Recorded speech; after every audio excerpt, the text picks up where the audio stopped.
Hey, everybody, tune in to Recent Tartarians. Recent Tartarians. Recent Tartarians.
Recent Tartarians.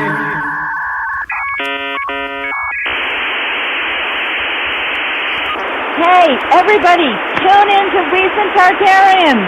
Recent Tartarians. Recent Tartarians. Well, they tried to suppress us, but they wouldn't let us be suppressed. It was a really weird. Look at how well it's working now. Yeah. Well, you know, Can you see it's me because perfectly it's- fine now? it's because when Bernie tried to do it, they didn't want to let him do it. But when I try to do it, I've been allowed to do it. Push the button, Juan. Push the button. I got you. Hold on. It's because I've been. China. Illuminati confirmed. There you go. Sorry, wrong button. No, that was adorable, guys. The Discord's popping, and thank you everyone that's been joining up again. Because you know we have a new Discord. Isn't that hilarious how that works? And chosen one is here, so we're gonna talk about that in a second. But I wanted to just say, hey, I did pay attention to this. So I got a link just now. I forget who just sent it. I feel bad. You just told me. Eduardo? God, I want to guess. I'm sorry. But while I was looking through, I'm sorry if your name's not Eduardo. But yeah, so we'll check out this video in a second. But I also wanted to say, hey, not Hail Mary to Harry Mary, but the Chosen One's one-on-one. Chosen One is here from the one-on-one podcast and the Chosen One comic book. The actual character, it's kind of like meeting Mickey Mouse. So I just wanted to say it's a real honor, sir, and thank you. So The honor is all mine, bro. that's what clearly, yeah. So sorry about wasting the last 2.5 hours of your time as the first. Oh, I was gonna say also like Bernie, like so you are brilliant. If this is like Bernaysian levels of marketing masterminding that you just like were trying to give suspense behind this, you're like, no, we're not starting it then. We're gonna let people know about it then. And then eventually when it happens, you know, I don't know how much crafting. Do you stay up late at night, like watching DVDs on how to do that? That was brilliant. I know it was all part of, you know, an elaborate How scheme. to screw over your fans and waste everybody's time? Nah. Oh, it wasn't so bad. Maybe the Idiot's Guide to book. I might have read that one. But yeah, look at this. I'm not on the Ethernet at all anymore. I moved my computer back. Both are running off of Wi-Fi normally, perfectly. Well, maybe your Ethernet cable's messed up. I don't know. That seems crazy.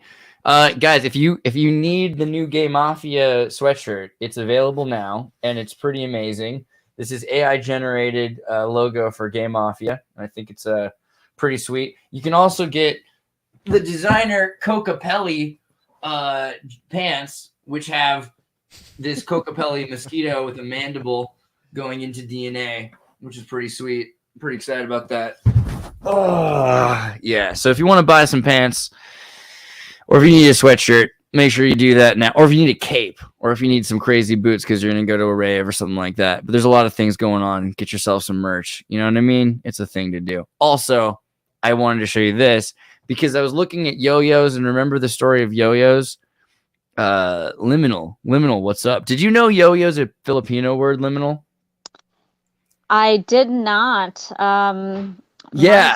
My experience with the word yo-yo is when YOLO came into hip slang. I just wanted to say YOLO, yo-yo, real slow. And that made some people crack up. So that's my experience with the word yo-yo. That's fair. The word yo probably comes from Yokano term yo-yo, or a cognate word from the Philippines. You see, in the ancient Philippines, there were Filipino warriors that used the yo-yo, and I couldn't find like decent pictures of yo-yo warriors, you know, running amok. So what I decided to do is just make some with Dolly. These guys look fucking, I'm sorry, excuse me. They look very badass. Right? Yeah. Very badass. I love getting pho. It's one of my favorite things, especially from the King restaurant. Pho? Yeah. Pho. Yeah, I have trouble pronouncing that correctly myself. See what you did there. Yeah. But yeah, the yo-yo is a weapon from the Philippines, which is pretty crazy. And, so it looks like one of these whip type of weapons. right? Yeah, totally. Yeah. And it's like a rock on the end of a string. So you could definitely hit somebody with that. That would be terrible. They use that in Shaolin Kung Fu as well, and it's a pretty hard to defend against weapon. Pretty deadly, especially when you have something sharp at the end of it. I mean, we're not like advocating like weaponizing yo-yo. I'm just saying, historically speaking, this is something to consider. God, look at that one. Isn't that great? This is so much better than anything Google's got. So I don't know. I got to release a series of yo-yo art there, which is something to do. But the thing that we were going to talk about is kind of more about homunculus. And our YouTube homuncologist in the house, Juan on Juan podcast, Mr. Juan. Do you On want who? to lead the way into explaining Sorry about that. it is? So that's a very loaded term, loaded question, because it goes so deep. And the homunculus topic is, somebody did run the numbers, and it is 3.92 degrees of separation between any major topic on Wikipedia, on the top 100, I think, and 3 links away from the top 50. And so the OG homunculus is the voodoo doll. It is the emulation or simulacrum of a man. And that's what we've all been shown in movies. The wax effigy or metal, whatever it is, that, and what you're pulling up there, the one with the big hands, that's the cortex, man. That's in Neuroanatomy, the brain. It's a map of the brain. So that's an actual medical, like something that's used medically.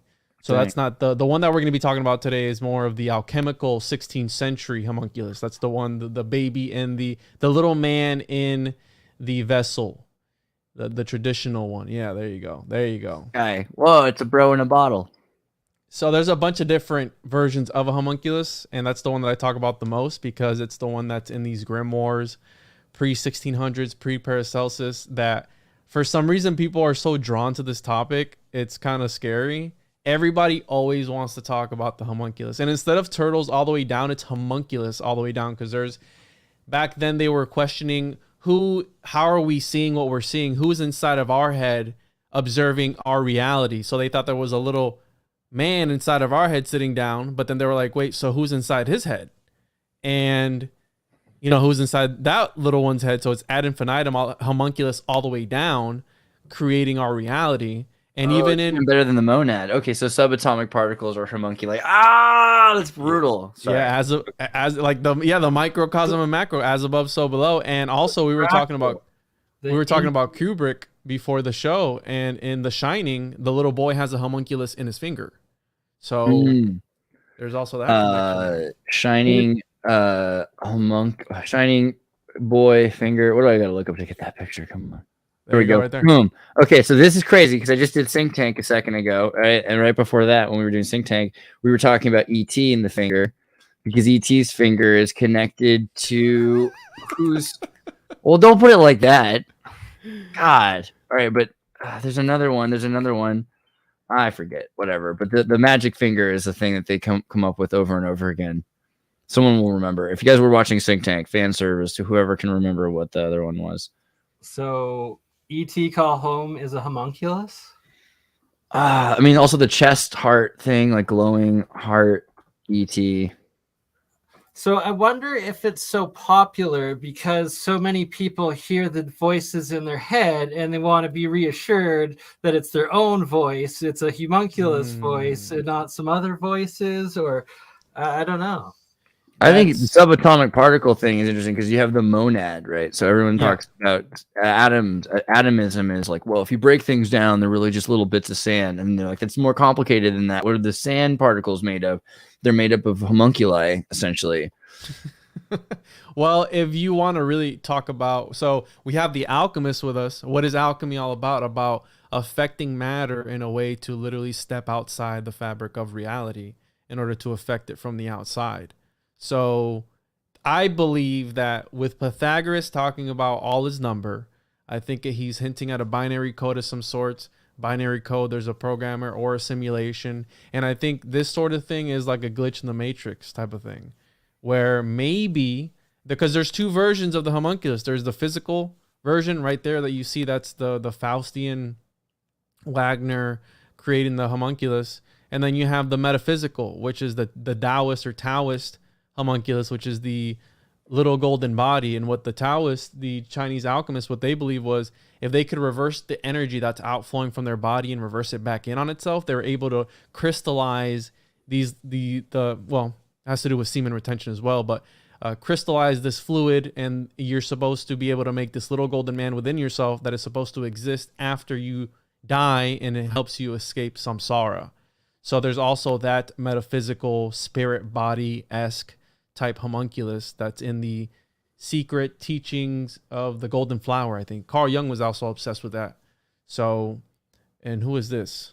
Carl Jung. Well, I don't know, something about immortality and the homunculus. It just seemed like a transhumanist thing. Well, But so that's it, right? The homunculus essentially is that step towards immortality and Yes.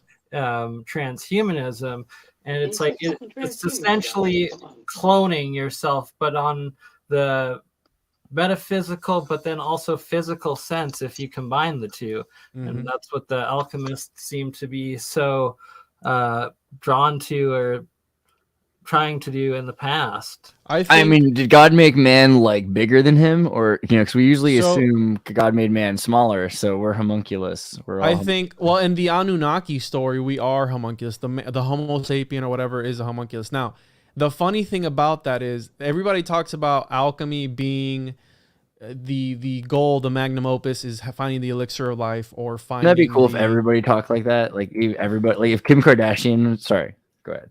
the finding the magnum opus is finding, turning base metal into gold, or finding the elixir of life, which they're still trying to do nowadays. I mean, you can Google Jeff Bezos elixir of life and it'll come up saying that he's looking for that, which is, I'm in the realm of thought that the magic of back then is our science today. The spooky action at a distance is what we're talking about here. So this idea that I'm crying right now. That they're trying to find, turn base metals into gold. Well, I think that the actual goal of the alchemist was to create a homunculus, because the homunculus, spoiler alert, at the very end of it all, is to give the practitioner or the alchemist godlike power. Look how jacked he is, bro. Damn. Godlike power. Be powers. that jacked. Godlike. Yeah, bro. So to give them godlike powers. Now, if you think of a leprechaun is a sort of a homunculus as well. That leads you to what? That leads you to gold.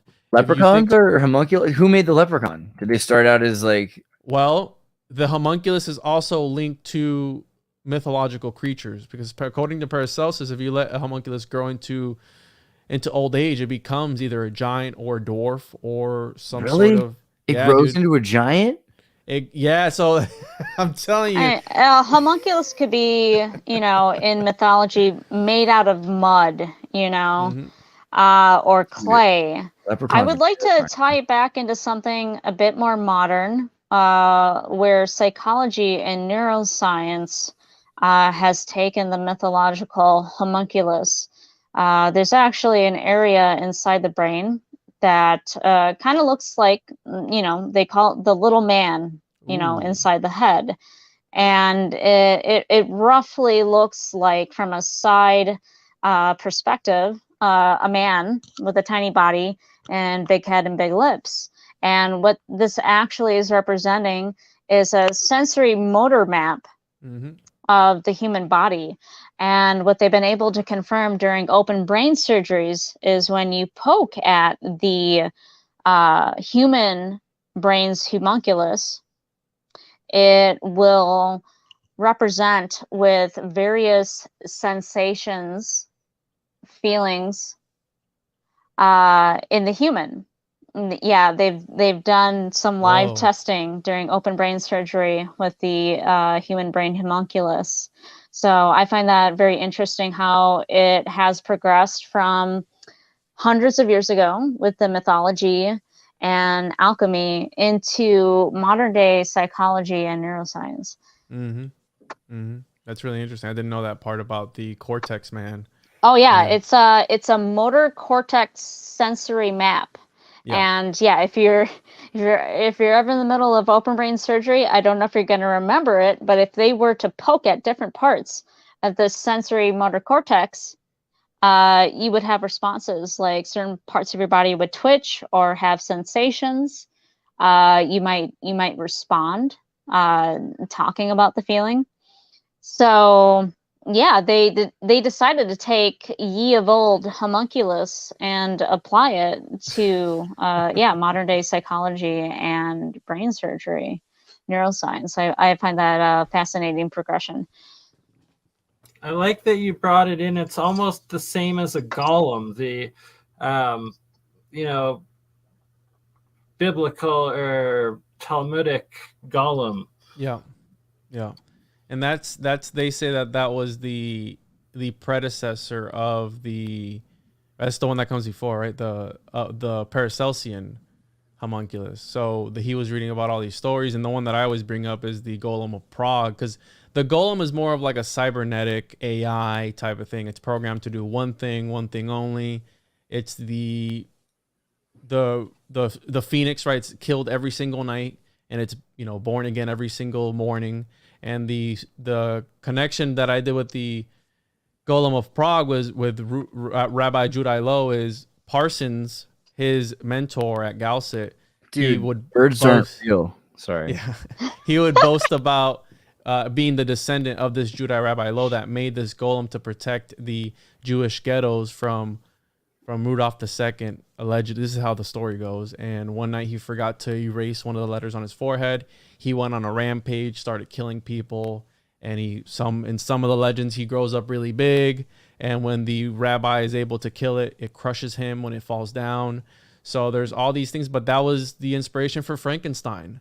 And, you know, Mary Shelley's Frankenstein, Mary Shelley's husband and her, allegedly they were occultists, and they were obsessed with alchemical text, alchemical books that they were reading. And I'm sure that they came across books on homunculus. John Dee had a famous grimoire, the Liber Vitae, that talked about the creation of a homunculus using various matrices, such as the womb of a cow or a sheep or a monkey.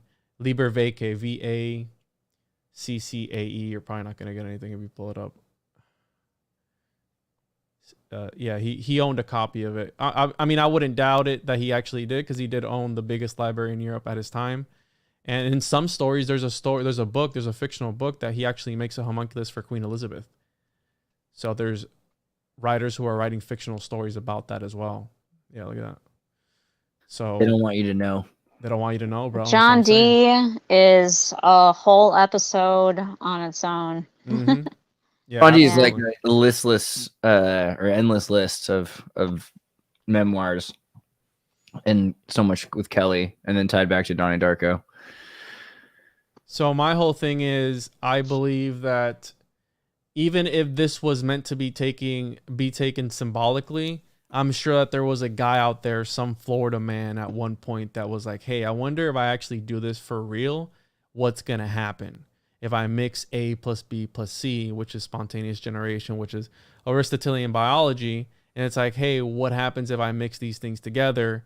And whenever I think of an alchemist, I think of some old guy mixing all his bodily fluids, trying to find the elixir of life in some cave in front of a furnace for extended periods of time. Because Paracelsus is like the archetypal, like, mad scientist, grouchy all the time in front of his, in his laboratory, mixing things up. Like, if Paracelsus could be a whole nother episode just on its own, a 3-hour episode on its own. But Paracelsus was a very eccentric character. He was a lot of the things that we know about modern day surgery is attributed to him. He's the father of toxicology. So the dose makes the poison. He's the guy that if you give too little bit of morphine, it's going to hurt. If you give too much morphine, you're going to kill the person. He found just the right amount to give people of chemicals in order for it to be okay. So mind you, how was this guy able to do that? Probably by testing it on himself. So like BurnEye taking some LSD or something in his room and trying to make or somebody else. It'll probably be me. The only thing holding me back is that last ingredient of like, do I have to get freaky with the wife next to the experiment and just like, oh God. I mean, this character though, you imagine people that are testing snake venom and everything also, and they're like, Pull what? Up a better picture of him, bro. Pull up a funny looking one. He was 5'2". I think he was a homunculus. Check him out right there. Did someone say they didn't want to include their wife in their LSD experiment? That was BurnEye. Oh, no. I was saying I have to include my wife as opposed to whacking it off to get that last ingredient. Yeah, I would tend to agree with that. So, well, of course. Yeah. Miss Bias. No, I'm just kidding. Oh, bias. Well, I am an experienced psychonaut, and if you're gonna be with somebody, ideally they're down with it too. It doesn't mean you do it all the time. Am I Just when missing it's the something right here? time. Is Liminal BurnEye's significant other? No, No, that's Jeremiah's. JP's. Oh, okay. I'm sorry. There is a thing though, like in Fear and Loathing in Las Vegas, always one Oh, of them yes. is a little bit more sober than the other, so that like one of them can kind of anchor the other one. You know, The drug that they took out Absolutely. of the spine, is that really a thing? Adrenochrome? Yeah. Go back to Yeah, he's- sleep. No. Go You back can't- to sleep. You can buy it in powdered form online. Allegedly. Yeah, but do you trust it to actually be the thing? Like, I mean, they take it, allegedly, it comes from a live human spine. No, And then allegedly is according to lead stories, which is the guys that ruin everybody's day on Facebook. Adrenochrome is not obtained from adrenal glands of living children or used in satanic rituals of the elite. No, it's like a True Blood thing that they make out of a powder. now. Oh my god, you brought up True Blood. Oh, I forgot about that aspect of True Blood. Yeah, They made the synthetic blood, it's right? synthetic adrenochrome. So, and if you go to the Wikipedia page, they're like, yeah, it exists because it's a chemical compound that was obtained and from the epinephrine. So, yeah. I don't know, dude. I mean, that you see, the truth is want- stranger than fiction when it more. comes to a lot of these things, because I think personal opinion, when they make fun of these things or they blow it out of proportion, right, to discredit it, I think it has some validity at the end of the day. So Silver oxide and epinephrine. I mean, you know, what do you expect? It's probably going to be something pretty interesting. I mean, the name itself kind of tells you. yeah, no, definitely. No, I didn't. Well, I mean, Paranoid American was gonna buy some. I think he ordered it. He said he was gonna snort it or something like that. Wait, what? 1954, Abram Hoffer and Humphrey Osmond claimed the adrenochrome is a neurotoxic psychotomimetic substance that may play a role in schizophrenia and other mental illnesses. And this is, of course, in 54, they didn't have a word for psychedelic yet, so they were calling things acute schizophrenics. So they're saying in what Hoffer called the adrenochrome hypothesis, he and Osmond in 1967 speculated that the megadoses of vitamin C and niacin could cure schizophrenia by reducing brain adrenochrome. The treatment of schizophrenia with such potent antioxidants is highly contested. In 1973, the American Psychiatric Association reported methodological flaws in Hoffer's work I on think niacin that's- schizophrenia treatment. That's some evil stuff, because I know of an account or two from the 1950s where someone with schizophrenia was given extremely high doses of B12, and they suddenly like woke up from the disconnected reverie, if you will. And because the family of that individual was connected with doctors, the doctors were, at that time, were like, we don't know if this much B12 is safe. So You should stop probably giving, stop instead. giving them 12 grams a day. Whoa. And so they did, and that person fell back into schizophrenia, and it's absolutely tragic. Wow. I mean, even if it was extremely toxic, and we know at this point that if you take an excess of B vitamins, they pass rather quickly out of your body. Your body uses what it can and then gets rid of the rest. At the time in the 1950s, they weren't aware of that. So the advice of the time was, hey, don't give your schizophrenic aunt 12 grams of B12 per day, even though it seems to be helping her. If I was that person and I was being given that much B12 per day, and that meant that I could have 10 good clear years, I'd take it versus like 35 messed up years, you know? Who's to say? I don't know. No medical advice. But yeah, interesting that the this is also something with Lyme's disease that is the poison worse than the cure? It's always the question. Mhm. That's a very important point to consider. Like, I feel for anyone diagnosed with bipolar. It's very common for them to get prescribed lithium, which is, not good for the human. But it's that common medication they will prescribe. So, yeah, I definitely understand the point you're making. Yeah, I think also salts kind of connect with this idea of like the homunculi metaphysics of subatomic homunculi, submonadic or chemical process, intermonadic homunculi that represent the radio frequencies in between DNA that are being activated, and lithium and salts. These are being used by these things to create consciousness, these electrical impulses that are making by not just consciousness biology, even the entire system of DNA ribonucleic acid explosions. Wait, do what now? They're doing what? Can you So slow like down, Exertus? DNA explodes in these spirals. It's like a clockwork, spring clockwork system, and none of these explosions are touching. But then because they're reacting to each other, they store which explosions are supposed to happen next based on the explosions which happened before. So it's this spring clockwork system. What in the world? Did I never even heard about that? You always come up with like the craziest stuff. Hey, well, this isn't like a solid, right? These are explosive pieces of atomic particle, right? So, like,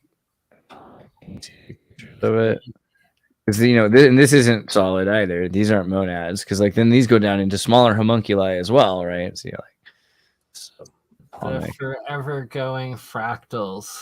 That's what Billy Carson said. If you add up all the empty spaces between all of the atoms in the in the world everywhere, we would have more empty space than there would actually be of what we call existence or reality or people or something like that.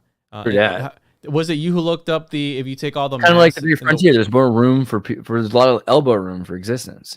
Yeah, was it you who pulled up the ball? If you were to take all the meat in the world or something like that, you could ball it up and fit. Oh yeah. In New York.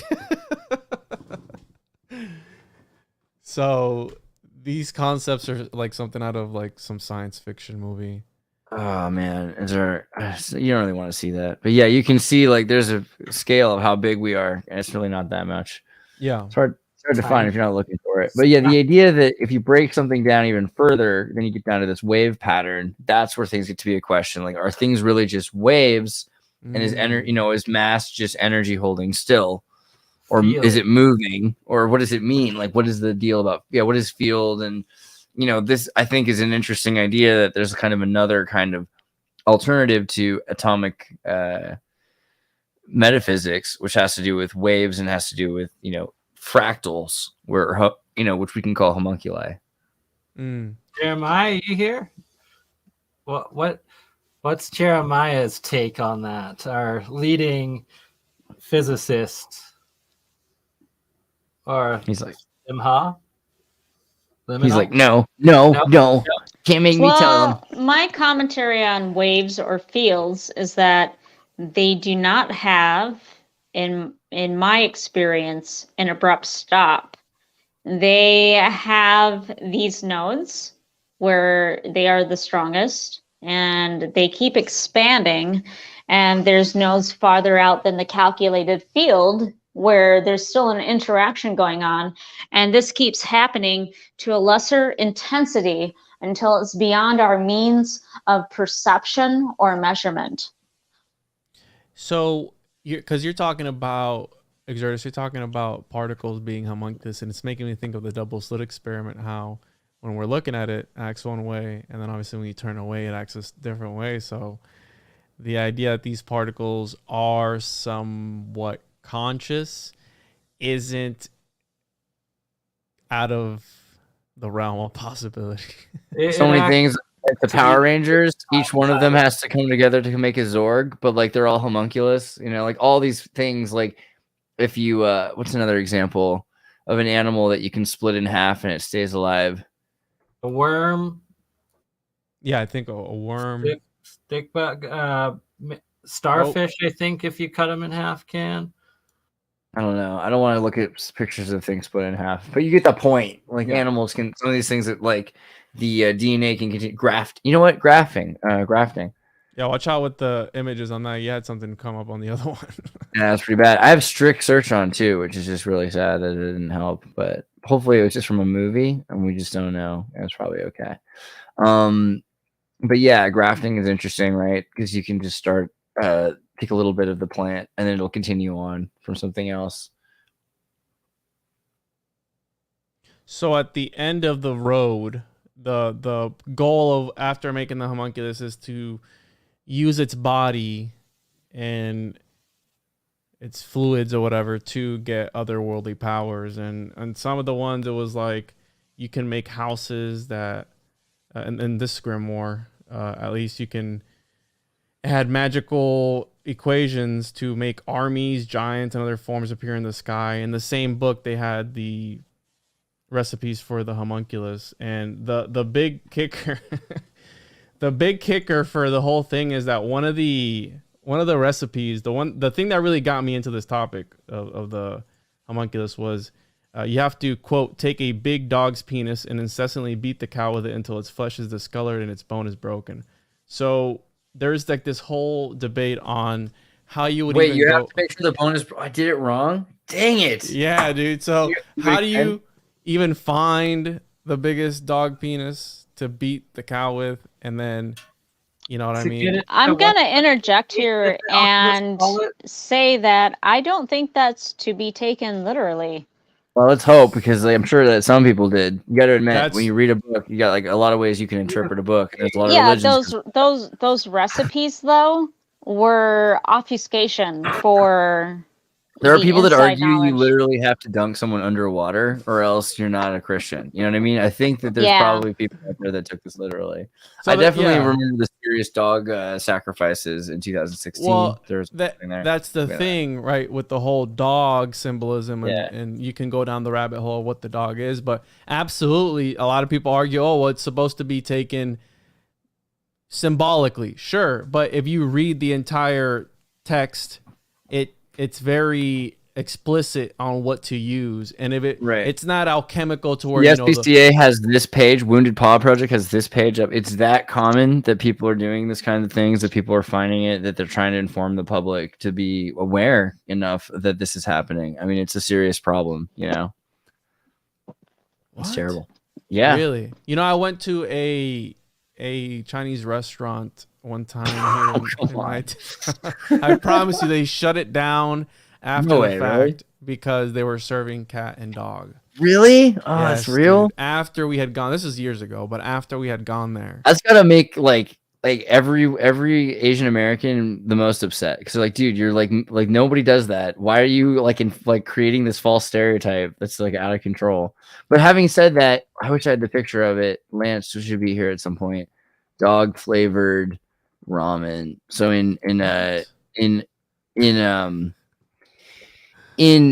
China, there's dog season. So when he was living in China, my buddy Lance, he was talking about how like there were dogs that and they make dog like you can eat in a certain season. It's like, what's it taste like? He's like, it tastes like wet dog. You know what I mean? And there'll be like pictures of the dog on the thing. I can't find it right now, but it'll be like dog flavor right now and stuff. I brought this up the other day that Anubis is a dog, right? They were worshiping essentially a dog god, and the Juan Ponce de Leon, which I think is like an alchemical pun of some sort. I think he's a construct, right? Like Ponce de Leon, Pounce of the Lion. Well, allegedly he had big dogs. They were like obsessed with having big dogs. The church at one point was obsessed with like giant dogs or something like that. So the idea of, again, it makes you wonder, you start making connections that maybe perhaps shouldn't be made.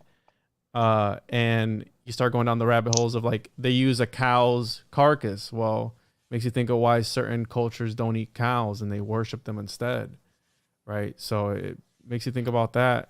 And it's interesting when you look at Disney's Anubis, because you've got Goofy is chaos, right? So he kind of represents Seth, and they've split Anubis also because there's two dogs. There's Goofy and then there's Pluto, and Pluto represents the false planet, right? So he's not full Pluto Disney. He's not like fully. He's very similar, but he's not anthropomorphic on the level of the other. He's unable to speak. And so there's this like separation between Goofy and Pluto that's really like it's like his dark self. Like he can't, you know what I mean? Like yeah, it's they're inverted, right? Is the other thing. Like, it's kind of like they're Bumblebee really can never talk. Bumblebee and Transformers can never talk, and obviously the dog can't talk. But then the other ones can't, you know? To me, it might have been a more edgy thing, because if you think about it, with Disney and the Song of the South, this might have been a racism, it's just, you know, because you're talking about people that own people, kind of a thing, right? There you go. God, we're so far back now. All right, I'm just running outside quickly to grab a couple of supplies so I can start this demonstration to show the first steps of what I believe making a homunculus. And I've got a few questions for you, Juan. See, Right, this is why we have these stories, because of guys like BurnEye who are like, hey, let's go on a live stream and let's make this happen real time. So When you yes, pulled up the Goofy frame right before this started, by the way. you can take it symbolically, sure. You know, you take, you know, after 7 days, you remove the marrow-like substance, which you must then grind with an unknown herb. You take the mixture, put it in the corner, and then eventually you throw some powdered bees at it, and you have living bees. And then you do that backwards, and you get a living cow. But then guys like BurnEye, they want to step it up to the next level. They want. Bro, where are you gonna put a living cow, BurnEye? Does your girlfriend know you're I'm gonna? not going to beat a cow to death with a dog phallus. Don't worry. Because cows are like dogs. I have cows, and they're Can you amazing. do it in VR? Is it Do what? like? Can you just do it in VR instead? Well, Run a simulation in virtual reality. It's like a little world. You know what I mean? We'll get there in a second. Okay, wait. Are you about to start your thing, or Yeah, I'm we just have gonna go outside, grab a jar and some salt and nano-coated copper. Well, okay. Just when he gets back, I guess what I was gonna say is microprocessors. What's a good example? I will Rock be listening, though. chip And no, I'm not 32. going to get the secret sauce. So you think about somebody said I have a homunculus in my bong. yeah, right. You think about the rock chip 3288 or some like variances, and these systems which allow AI to process thoughts, you know, that is to take data from sensorial information and then gather it, collect it, index it, prioritize patterns, make decisions, learn, create new information, that can all happen on this tiny little chip, happening just because electrons passing through, kind of like replacing a brain with a heart, is pumping thoughts. This is, I think, also an interesting kind of similarity to the homunculus, this idea that we're creating these thought machines, magic thought machines. Well, yeah, because part of the homunculus is, again, magical powers from vivisecting it or dissecting it, and also the idea that it'll tell you the future, which is very Renaissance era grimoire-esque, where they're using entities to tell them what to do to find treasure. So again, back to the leprechaun symbology. But the whole thing with the homunculus is that it was Christian natural magic, magia naturalis, which is, as long as you have all the ingredients in nature, it's okay, because you're not using astral influences or anything outside of the realm, you know, entities, any demonic entities, to help you aid in the creation of this thing. Which you have the story of Faust, Mephistopheles, and Wagner when they make the homunculus. Wagner talks about how he tried to do it before but never could until Mephistopheles was there. Again, Mephistopheles being a demonic entity. So this idea of alchemists being aided by demonic entities to create these homunculus is also another aspect to it. Some scholars call the homunculus an artificial demon as well, which is part of it all, because again, this is the darker side of the occult. And for as much as you want to take it symbolically, there's always going to be that Florida man who's going to take it to the next level, who's going to crank it up to 10. If I might interpose here, I see the alchemical, metaphysical homunculus of old Renaissance times and before as a physical totem or physical representation that is tangible of something metaphysically that would be a thought form or a servitor. Yep. Yes. Exactly. Yes. You could. There's also that aspect of it where could be a some sort of astral thought or thought form or tulpa. Exactly. There's also that aspect of it as well. Again, this topic is linked to a lot of different realms when you really start to dig into it. And even Crowley wrote about it. I mean, Crowley wrote about it, and it was more of a physical thing because he believed that before the 3-month period of after the woman was pregnant, that the fetus would not have a soul. So they would do a ritual about embedding a soul into this fetus in order to bring forth the new aeon and all this craziness. Parsons tried to summon a homunculus as well with the Scarlet Woman. And you have, I think, Epstein as well connected to this. He did have the Zorro Ranch, where he was trying to impregnate 20 women at once with a consecrated circle on the outside of the Zorro Ranch, which is part of the instructions that Crowley wrote about in the early 1900s. And I think that all these people are occultists, and I think that they follow each other, and they change up these magical systems, alchemical systems, in order to fit their needs or narratives. And you see the giant consecrated circle on the outside, which is part of the Crowley homunculus. It's in the middle of nowhere, by the way, bro. If you look up the aerial footage of it, it's in the middle of nowhere, the middle of 10,000 acres, which is also in the instructions left by Crowley. And again, it's transhumanistic because these guys were all transhumanists.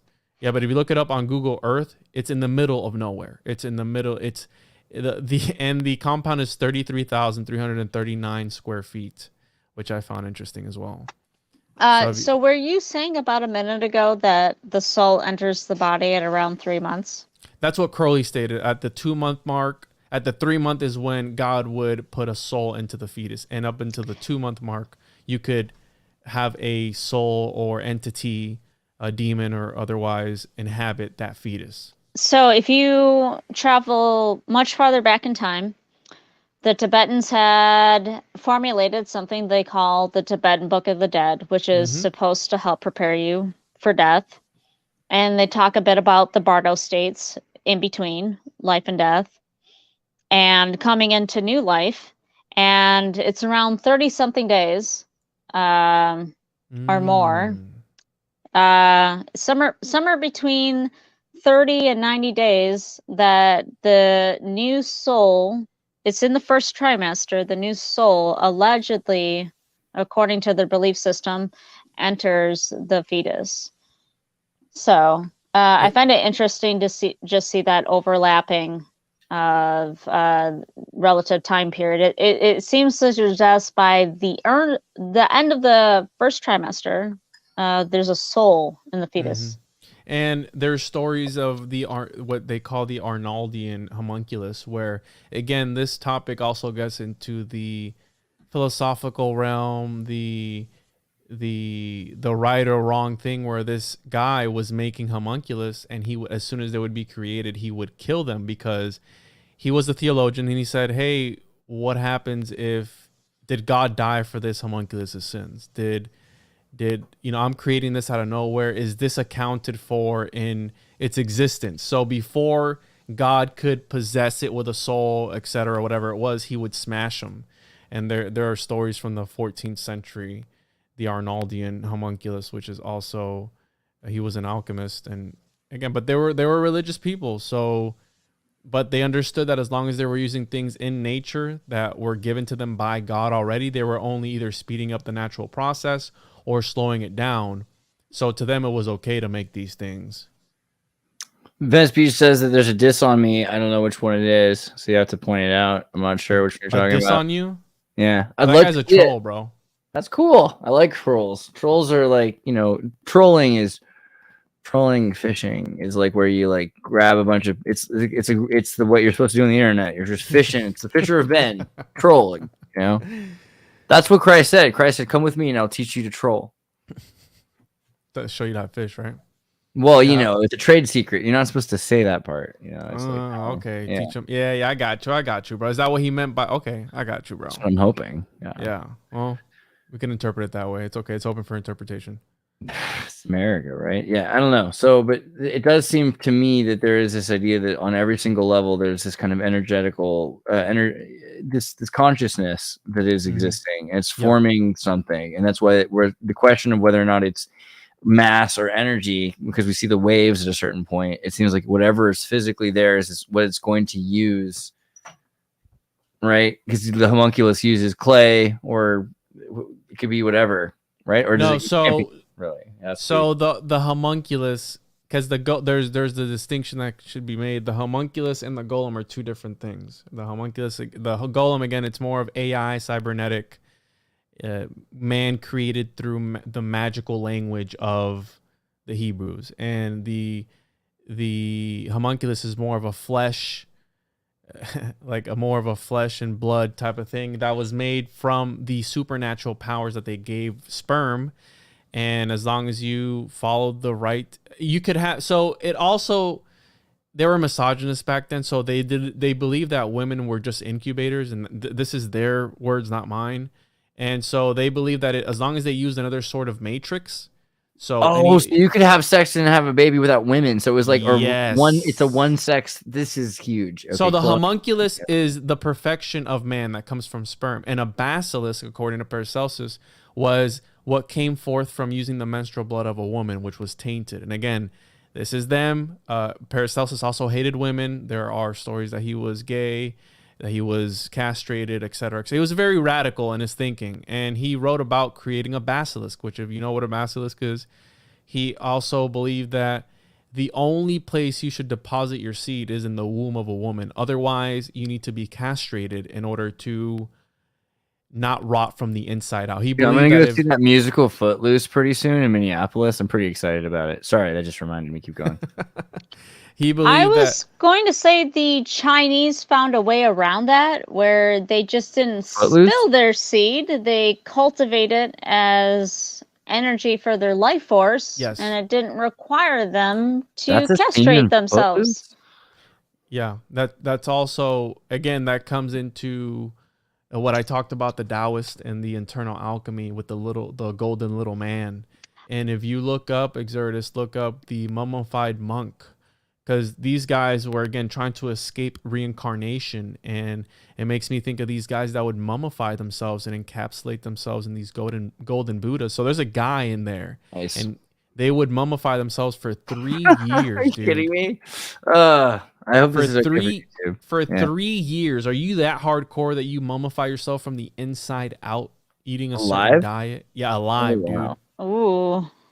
It's hardcore. So these, again, and if you look at the terracotta soldiers are each unique, and I believe that there was an alchemical process going on there where they were trying to somehow infuse their consciousness into these terracotta warriors, because the color, the Hans purple, it escapes this reality, it escapes this dimension, and it's more than 2,000 years old, and they don't even know how to create it in modern time.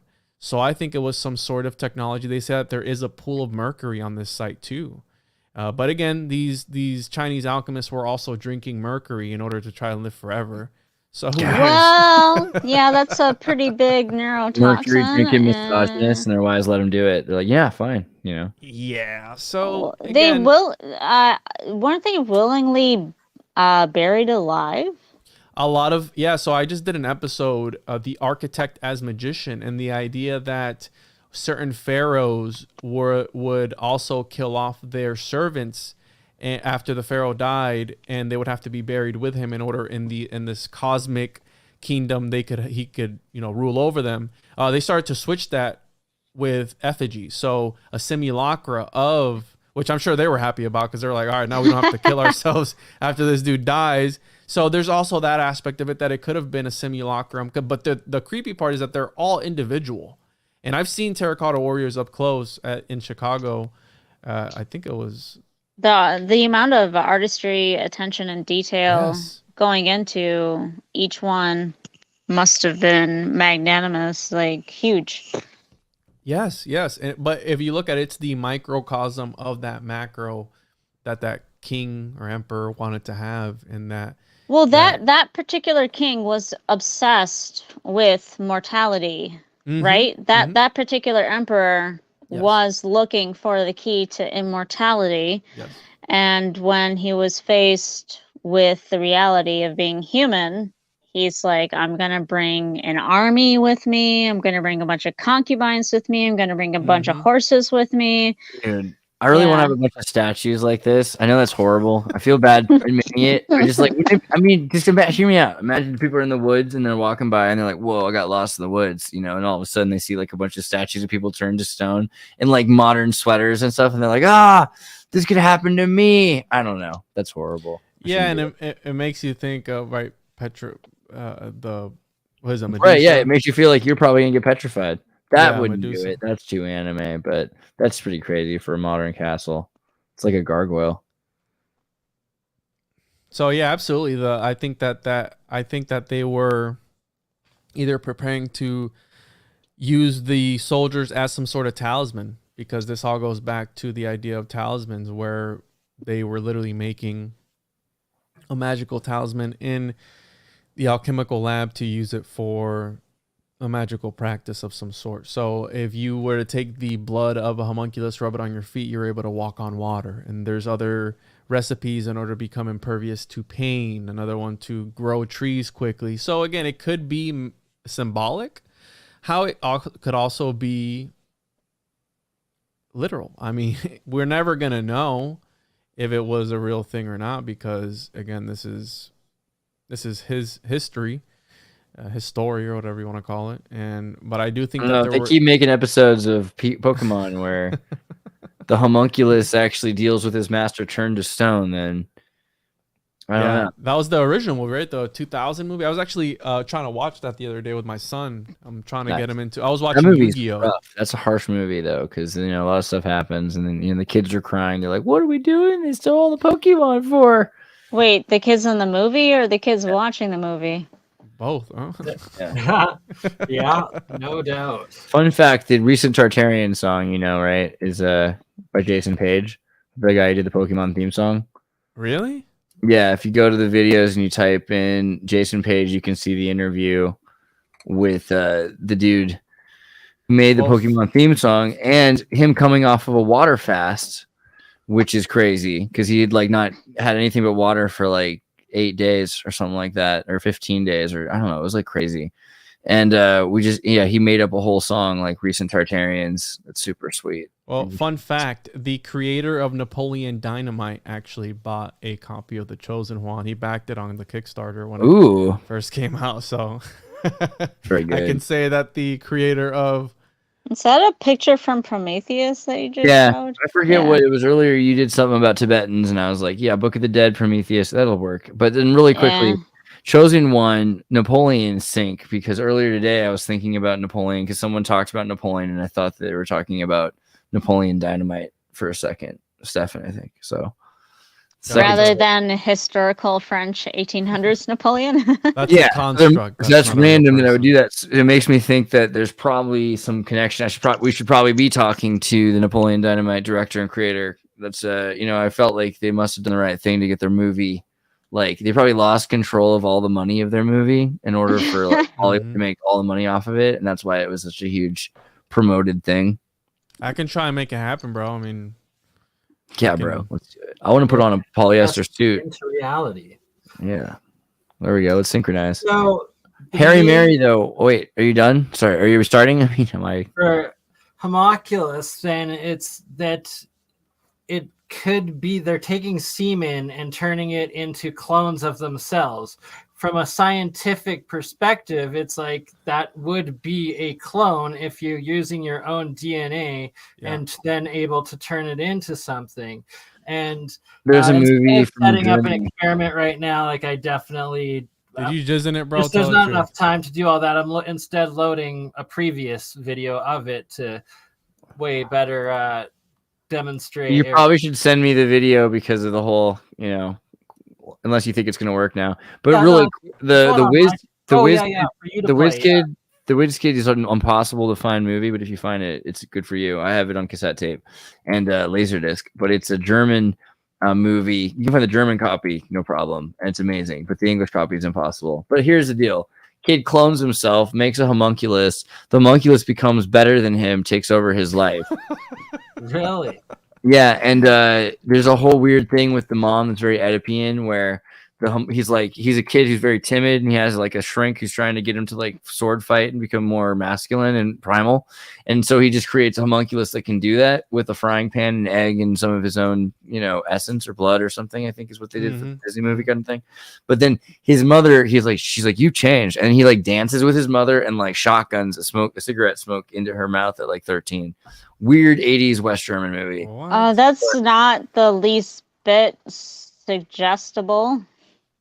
Also, Wait, did you I know mean, that because it is, right? That was a very, Yeah. very Borat. You're like, nuts. Yeah. Yeah, I got where you're going with that. the That's first human clone was created in November 1998, and the For embryo, real? Yeah, the Yeah. embryo was destroyed after 12 days. It was half man, Oh, okay. Oh, half okay. cow. That's different. I was gonna say, I remember sheep being cloned in the late 90s. there's plenty of living clones right now. So if you look up Yeah, look at Rayleigh, Kanye West, bro. Rayllion clone aid 1997 Eve. Okay, that'll work maybe. So in 1997, can I find the article? First human This is clone. what they tell Here we go. us, by the way. First I human mean, clone born. Whoa. Florida, boom. Florida. Case closed. Florida man did Florida. it. Scientology connections all about. A 7-pound baby named Eve was born Thursday, according to chemists. She's gonna be living in Israel. The chemists connected to a sect that believes life on Earth was created by extraterrestrials. The one That day was a old. joke, though, bro.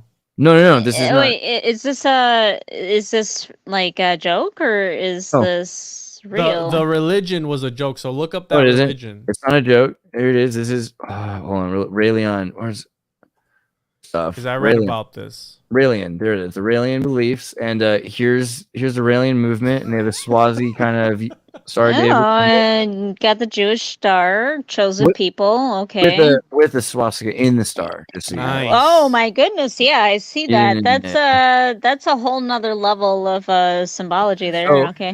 but they're very real. The dude Rail is person. I mean, if you ever seen the interview with Tom Green, he did an interview with the Raelians, and so maybe that's why people thought it was a joke because Tom Green he- is legit. So bro. yeah, like was that satire? Was that Yeah. So the Yeah. thing is, this guy really has a church. He's a Frenchman who has a church that believes in like synthesizers, and you think about Subgenius and the Discordians and all of the the Scientologists. This is in the same air and wave as that, and except it's a little bit more flavored by the Unarius cult. I was The gonna reality is say ancient aliens. They believe in ancient aliens and they believe in cloning. I feel like Discordians are more in tune with themselves than the Scientologists. The Scientologists have like more of a control issue going on. I mean, control power let's issue. not debate Miscavige, but I think if you think fair enough. Cybernetics are probably separate from the whole thing. I've Anyway, interviewed we'll look Ivan at it. Stang. You know that, right? Maybe I'm thinking about the original Discordians, from the '60s, where it was like. Right? Can you imagine if the yeah. Discordians became like a paid-for group with an OnlyFans? Yeah. I it's mean, gonna happen. I don't see how they couldn't. Like, if you got all the right details together, you could form your own religion, get tax cuts.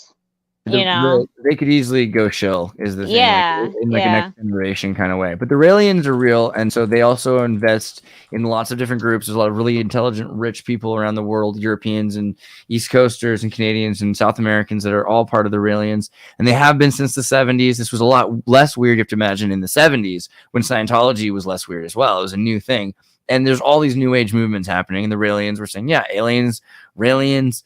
And everything you've ever heard about these ancient gods and stuff, those are just the Anunnaki and the aliens. You've heard that. So they started their cachet on it. People that got involved included cloners in scientific works in the French government, and eventually they created a company called CloneAid. CloneAid created Eve, and Eve is one of many clones that were created that live in Israel and Argentina and around the world from the Raelians. And so one of the things is Epstein's connection to CloneAid. And Oof. when you look into CloneAid, one of the things that's really cool is that they worked in vitro cloning programs. And so this is where it gets really interesting, is that since probably the 80s, there have been people that are technically cloned that were created in Test tube babies. test tube babies. And then these are babies that were probably born in East Coast medical labs to wealthy parents, that didn't even realize what they were getting was a clone to some extent. And then eventually what you have is a lot of people giving birth that are getting paid $20,000 to $10,000 in this. You're told it's 40, but you go to like Caribbean and these countries in South America and these islands, and the French government owns a lot of these islands. You can look at also the French territories. So what are you trying to get at with that part? Because I know it's illegal to clone, and it's illegal to clone in a lot of countries, right? But not on certain islands or in certain ships, right? And so especially if you're in your free sovereign territories, you can do whatever you want. And so that's where Terra Mars comes in with Glenn Maxwell, because the Terra Mars cloning is that gonna I think so. I think this is what they're trying to hint at. Again, I think that when they make movies, they're occulting true stories. If you look at the Star Wars movie, right, Attack of the Clones, literally, it's like an army of clones. They're putting it right in our faces, and that movie is years old. But that's the OG Homunculus. If you look at it, is it a Jango Fett or a Boba Fett? One of the two. I think Jango Fett is either. I think it's Jango's the first, Boba's the son.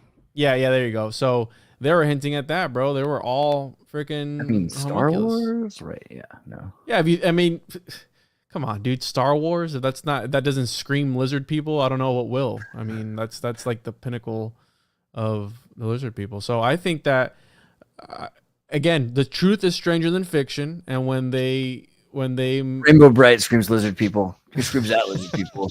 Fights the lizard people. Is there a Care Bears connection somewhere here, bro? You wanna add that in there? Because no. I did my thing. So no. All right. Clonage's real is the point. Look at Altered Carbon, bro. Look at Altered Carbon. What about Ninja Turtles? Great example with Altered Carbon. Underground reptilian. Didn't get into the hominids and bipedal humans yet, and Harry Mary, right? So that you know about this one, Harry Mary. Harry Mary, you've told me, bro. Oh my goodness, she Harry is Harry. Yeah, because the thing is that Mary was Harry, and Fuzzy Wuzzy was a bear. But this is something that we've stopped showing, and we're like, oh, maybe it was Holy Mary. It was Harry Mary, and it's weird. But then you're like, okay, Illuminati confirmed. I'm missing. I grew up Baptist, but I am missing out on this Harry Mary context. Can anyone fill me in like 30 seconds? Amazing. So here's the deal. Basically, Jesus is Bigfoot, or son of Bigfoot, and Bigfoot had breasts, which you already knew if you saw the Patterson footage. Bigfoot, because Bigfoot has breasts in the Patterson. Nancy Pelosi knockers on that one, bro. Which is really weird that someone would have a costume for Bigfoot that would have breasts, right? So this is the closest representation we have to Mother Mary that's ever been released, from what we understand about the Harry Mary, right? And these pictures are even wrong because her face was covered in fur as well. So somebody said maybe it's Maybelline. So was Mary even Homo sapien, or was she possibly another hominid, or like it just sounds a little sketchy. But we repeat. Sorry. Are we going there? I was just asking if Harry Mary was possibly a different hominid other than Homo sapien. Right, exactly. So then you get into the idea of gene flow hominid. And the holy grail. That's Mary Magdalene, isn't it? But it's really interesting when you look into the gene flow of humans, because we have different kinds of humans that all interact with each other. But there's not just one line of one human to the next. Have they put in the elongated skull hominids yet, like officially into the genealogy of the hominids? And like, why are they're not doing capensis yet depicted as elongated skulled almost, or like larger head?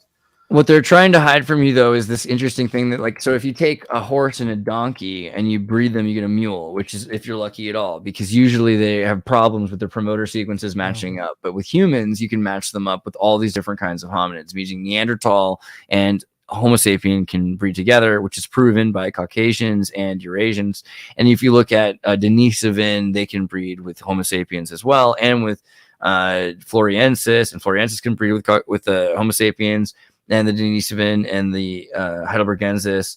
And so this means essentially that these things are not nearly as different as we thought they were. They're all one, like Blavatsky said, human kind of race or something like that. But then there are different kinds that have gene flow back and forth, which is, that means that we are all a lot closer than we realized before.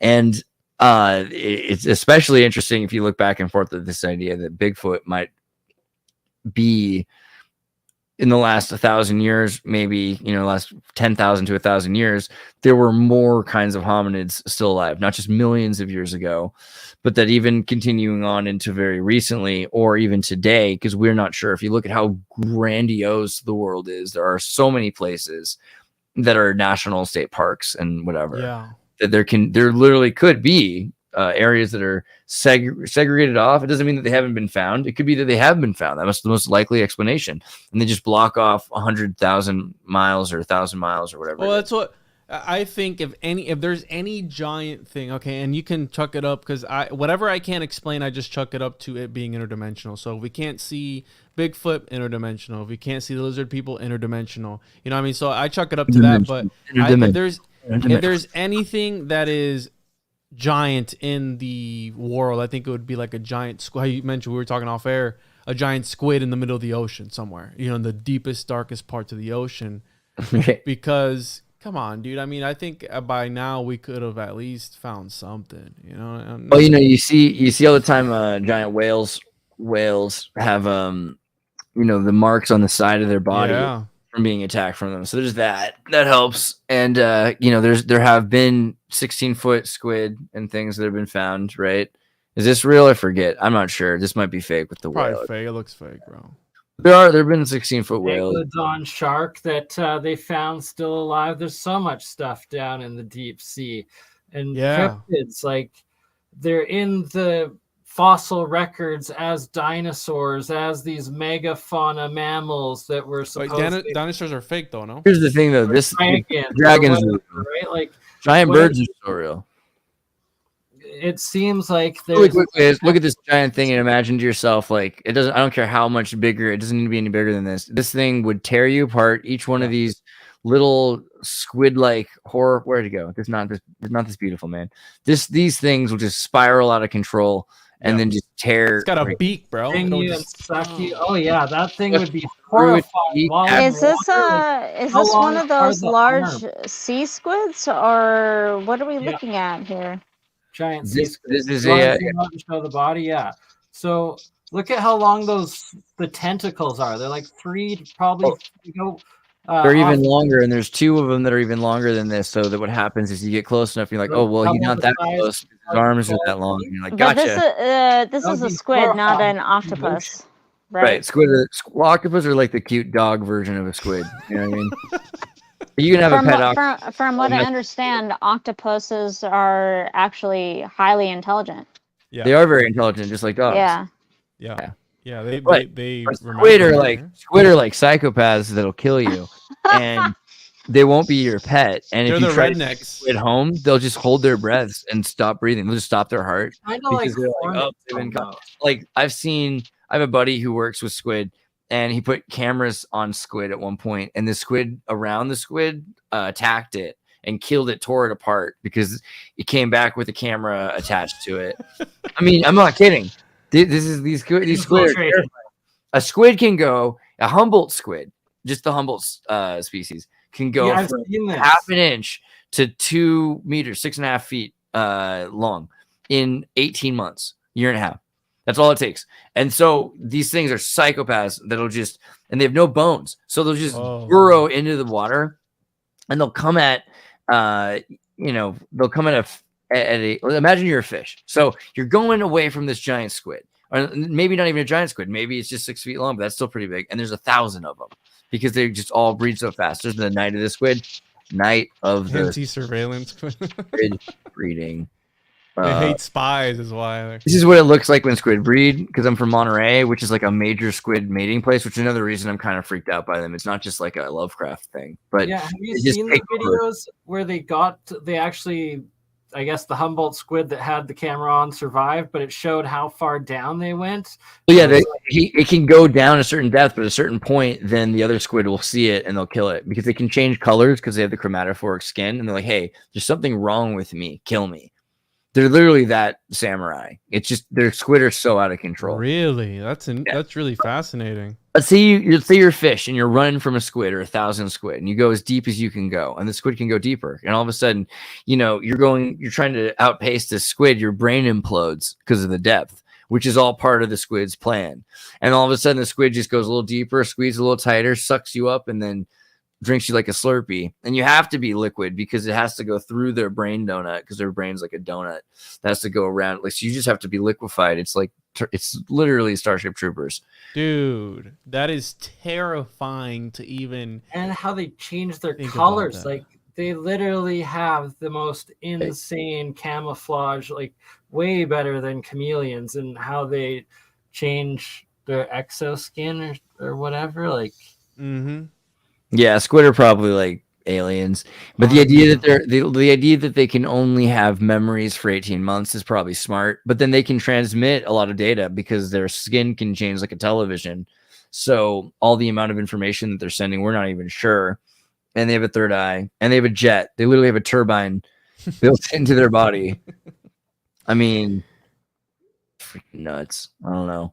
That seems pretty crazy. So they might be a new thing. And so if you don't eat the squid will eat you. And imagine you're a fisherman. There's all these tales about drunk fishermen along the West Coast. Calamari is amazing. If you, you know, I love calamari. It's my favorite so thing. good.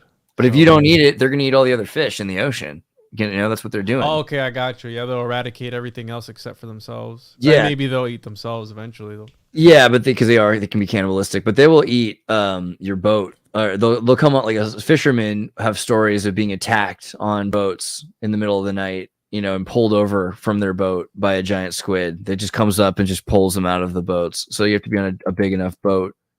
So these Kraken stories, again, maybe they might have been blown out of proportion, but maybe not, because that's what they were experiencing. They were experiencing something coming out of the water and taking them and eating them. So I think that or maybe it goes back to our ancestors. So.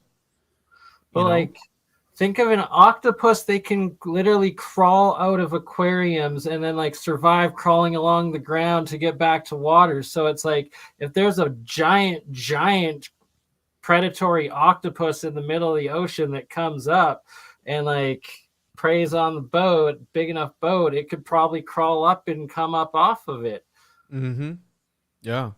Yeah, or it's tapping into our ancestors when they were on boats and they had to wrestle whatever was under the water at some point. But octopods are chill. Everyone thinks octopods are so scary. Like, honestly, octopods are adorable and cuddly.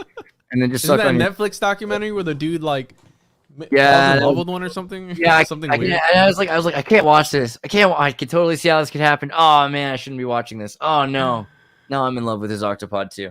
But an octopus is just, you know, it does every time, and that's why I try not to think about them, because like they get pregnant, they eat their arm, they die. It's just the worst life. Every octopus I've ever met is just, it's tragic. Yeah. Repeat that again, slower. What'll happen is they'll get pregnant, you know, because like they live fast, die young, and they end up starving themselves, you know, not just for like social reasons. It's because they're hiding in their, like, while they're gestating, and then they end up eating their arms because they don't know what else to do, because that's all they can do. And then, yeah, which, by the way, their arms have nervous systems in them. So if you cut off, that's another kind of homunculus thing, because if you cut off the arm still has brain essentially in it. Whoa. So it can think. Yeah, it's fascinating. That's wild, dude. So so eating octopus is awesome, but it sucks if you're an octopus and you have to eat yourself, and then they die. They give birth and they die. I mean, it sucks to be. Same as the salmon run, the cuttlefish and squid, right? All of them, as soon as they reproduce, they just end, and they're wasting away on that journey and portion of protecting the eggs, laying the eggs, and making sure the young are born or whatever. You guys remember when J-Lo so had like to insure her buttocks, and like part of the deal for like her derriere was she had in her skin was she had to eat a certain amount of salmon like all the time according to her like insurance contract. What? Yeah. Oh, dude. Salmon. That's alchemy, bro. They know what's up. They know that eating certain things and mixing certain things together equals certain things. So if that doesn't scream lizard people, then I don't know what will. And yeah, she's a lizard, 100%. Octopus is so good, but I feel bad because it's like eating a dog. You know what I mean? It really is. I mean, I wouldn't go as far as that. But... Oh yeah, it doesn't taste as bad as dog, but it's kind of like it feels like, you know. How many pet octopus to pet dogs out there. Well, that doesn't matter. I mean, what does that even Hey, mean? you've seen videos of baby octopuses in Japan, right? Being eaten? Sounds adorable. Oh my! Look at how adorable that is, dude. Come on, man. Okay, so there's videos of like toddlers eating baby octopus while they're still alive, and they have a stick Mhm. jammed up through the middle of them. Yeah. And then there's other videos where I don't think it's the stick jammed up, or is it just because they have a beak that's developing? oh no, it's a baby octopus. It's still alive, and you see like a Japanese 2-year-old just gnawing on this live octopus. The other memory that's really strong for me is it's a dead octopus, but when you pour salt on it, sodium, Right. which is sufficient from soy sauce, when you pour soy sauce on it, it makes the muscles in the octopus contract. And so all of a sudden, this dead octopus starts coming alive and its tentacles start moving. And it's kind of this novelty. Creepy, in my opinion, just because I'm not used to it. But Right, exactly. yeah. You just have social. What do you call that? You're Right. Yeah. I have my social normalities, you know. But I've seen this stuff. The most disturbing thing was like the toddler, the cute baby Japanese kid just gnawing on a live octopus. You gotta feed them. You gotta feed them brains, man. Yeah. As long as it's not beef, as long as it's not cow prions or prions or whatever. I don't know. I ate a lot of as a kid. I ate a lot of octopus. I ate a lot of tongue because Mexican, food. You have tongue a lot in tacos and things like that. Cow tongue. Okay, So, yeah. I have to ask you. I love a lot of different Mexican meats. I never done the tongue. I heard it's very tender and savory. It's great. Is it? I mean, I'm asking you from experience. Is it? Yeah, it's great. Yeah, I would get it again anytime like I see it. Usually, I'm like, how's this? What about the brains? Do you ever eat the cow brains? Yeah, goat brain I usually prefer. But isn't that dangerous though? Goat brain? Okay. I don't think so. I think it's maybe like there's maybe mad cow can exist. Yeah. And they should be careful out there probably. But like, if you go to a Mexican restaurant and they have brain, they're probably being pretty careful, And usually what happens I mean, most of the circumstances I've been, like, it's always fine, Mexican restaurants are they're tight. And the labels are never in English, like, because they know it's only for people that want it. They're like, oh, well, okay. You just order it and hope for the best if you don't know the Spanish language. I don't think they're going to want to serve you a bad brain or something, like it's going to be good. It's gonna taste good, but you can't count on the quality being good. That's been my lesson. I don't know. That's why I go for goat all the time because usually goats it's better every time, and I just like every time. Yeah, you just trust goat. I do the same. Yeah, Kitfo. You ever had Kitfo? They eat everything. Aren't goats like symbolized with Satan or something like that? Baphomet. Yeah, this is a Baphomet. Yeah. Well, one of the princes of hell, whatever. Yeah. Yeah, I mean, well, you better eat him before he eats you. Get the goat. Against like the octopus. Yes, I'm on the same page. Eat it before it eats you because it's probably more tastier for you on your side. So. But yeah, maybe you should be vegetarians. I don't know. Do what you guys want. The Kitfo is. I like meat. I like meat. I'm just honest that I grew up eating certain types of meat, and cow brains wasn't one of them for me. So. Right, it's good in soups too, menudos and things. Is it like meatballs? I'm just curious, with all the folds and stuff. It's more like, if you get it fried, it can be like meatball. You can also get like a pate, but if you get it fried, it's more like, it's like it tastes kind of like how crumbly turkey meat or something, or like really fatty beef. Okay, like ground turkey. Yeah, but it doesn't taste like turkey. It just feels like it. It tastes more like. So the brain has a lot of fat in it. So do you like taste the fat content? I mean, in the same way like you do in bacon. Oh my god, bacon's delicious. So, You know, Kitfo though is the Ethiopian meat. What they do is they don't eat meat a lot of the time, a year round. You know, they're vegetarian and they have like grains and nuts and bread that's made of teff flour, right, and jira. And then so what they'll do is once a year when they eat a meat, it'll be like they'll drink the blood and they'll eat the meat raw, and that'll be the one like immediately after killing the animal. Like that's what they do, and then that's basically their entire meat for the rest of the okay, year. so once a year they immediately drink fresh blood and eat fresh brain, is what you're saying? I mean, yeah, 'cause you eat a lot of the animal. You eat all kinds of parts of the animal, really. You know, Is this part of like a ritualistic tradition? Yeah, I mean, everything becomes ritualized to an extent because you know you're doing it once a year because it's expensive to eat meat. Is the idea, but also the French delicatessen. Yeah.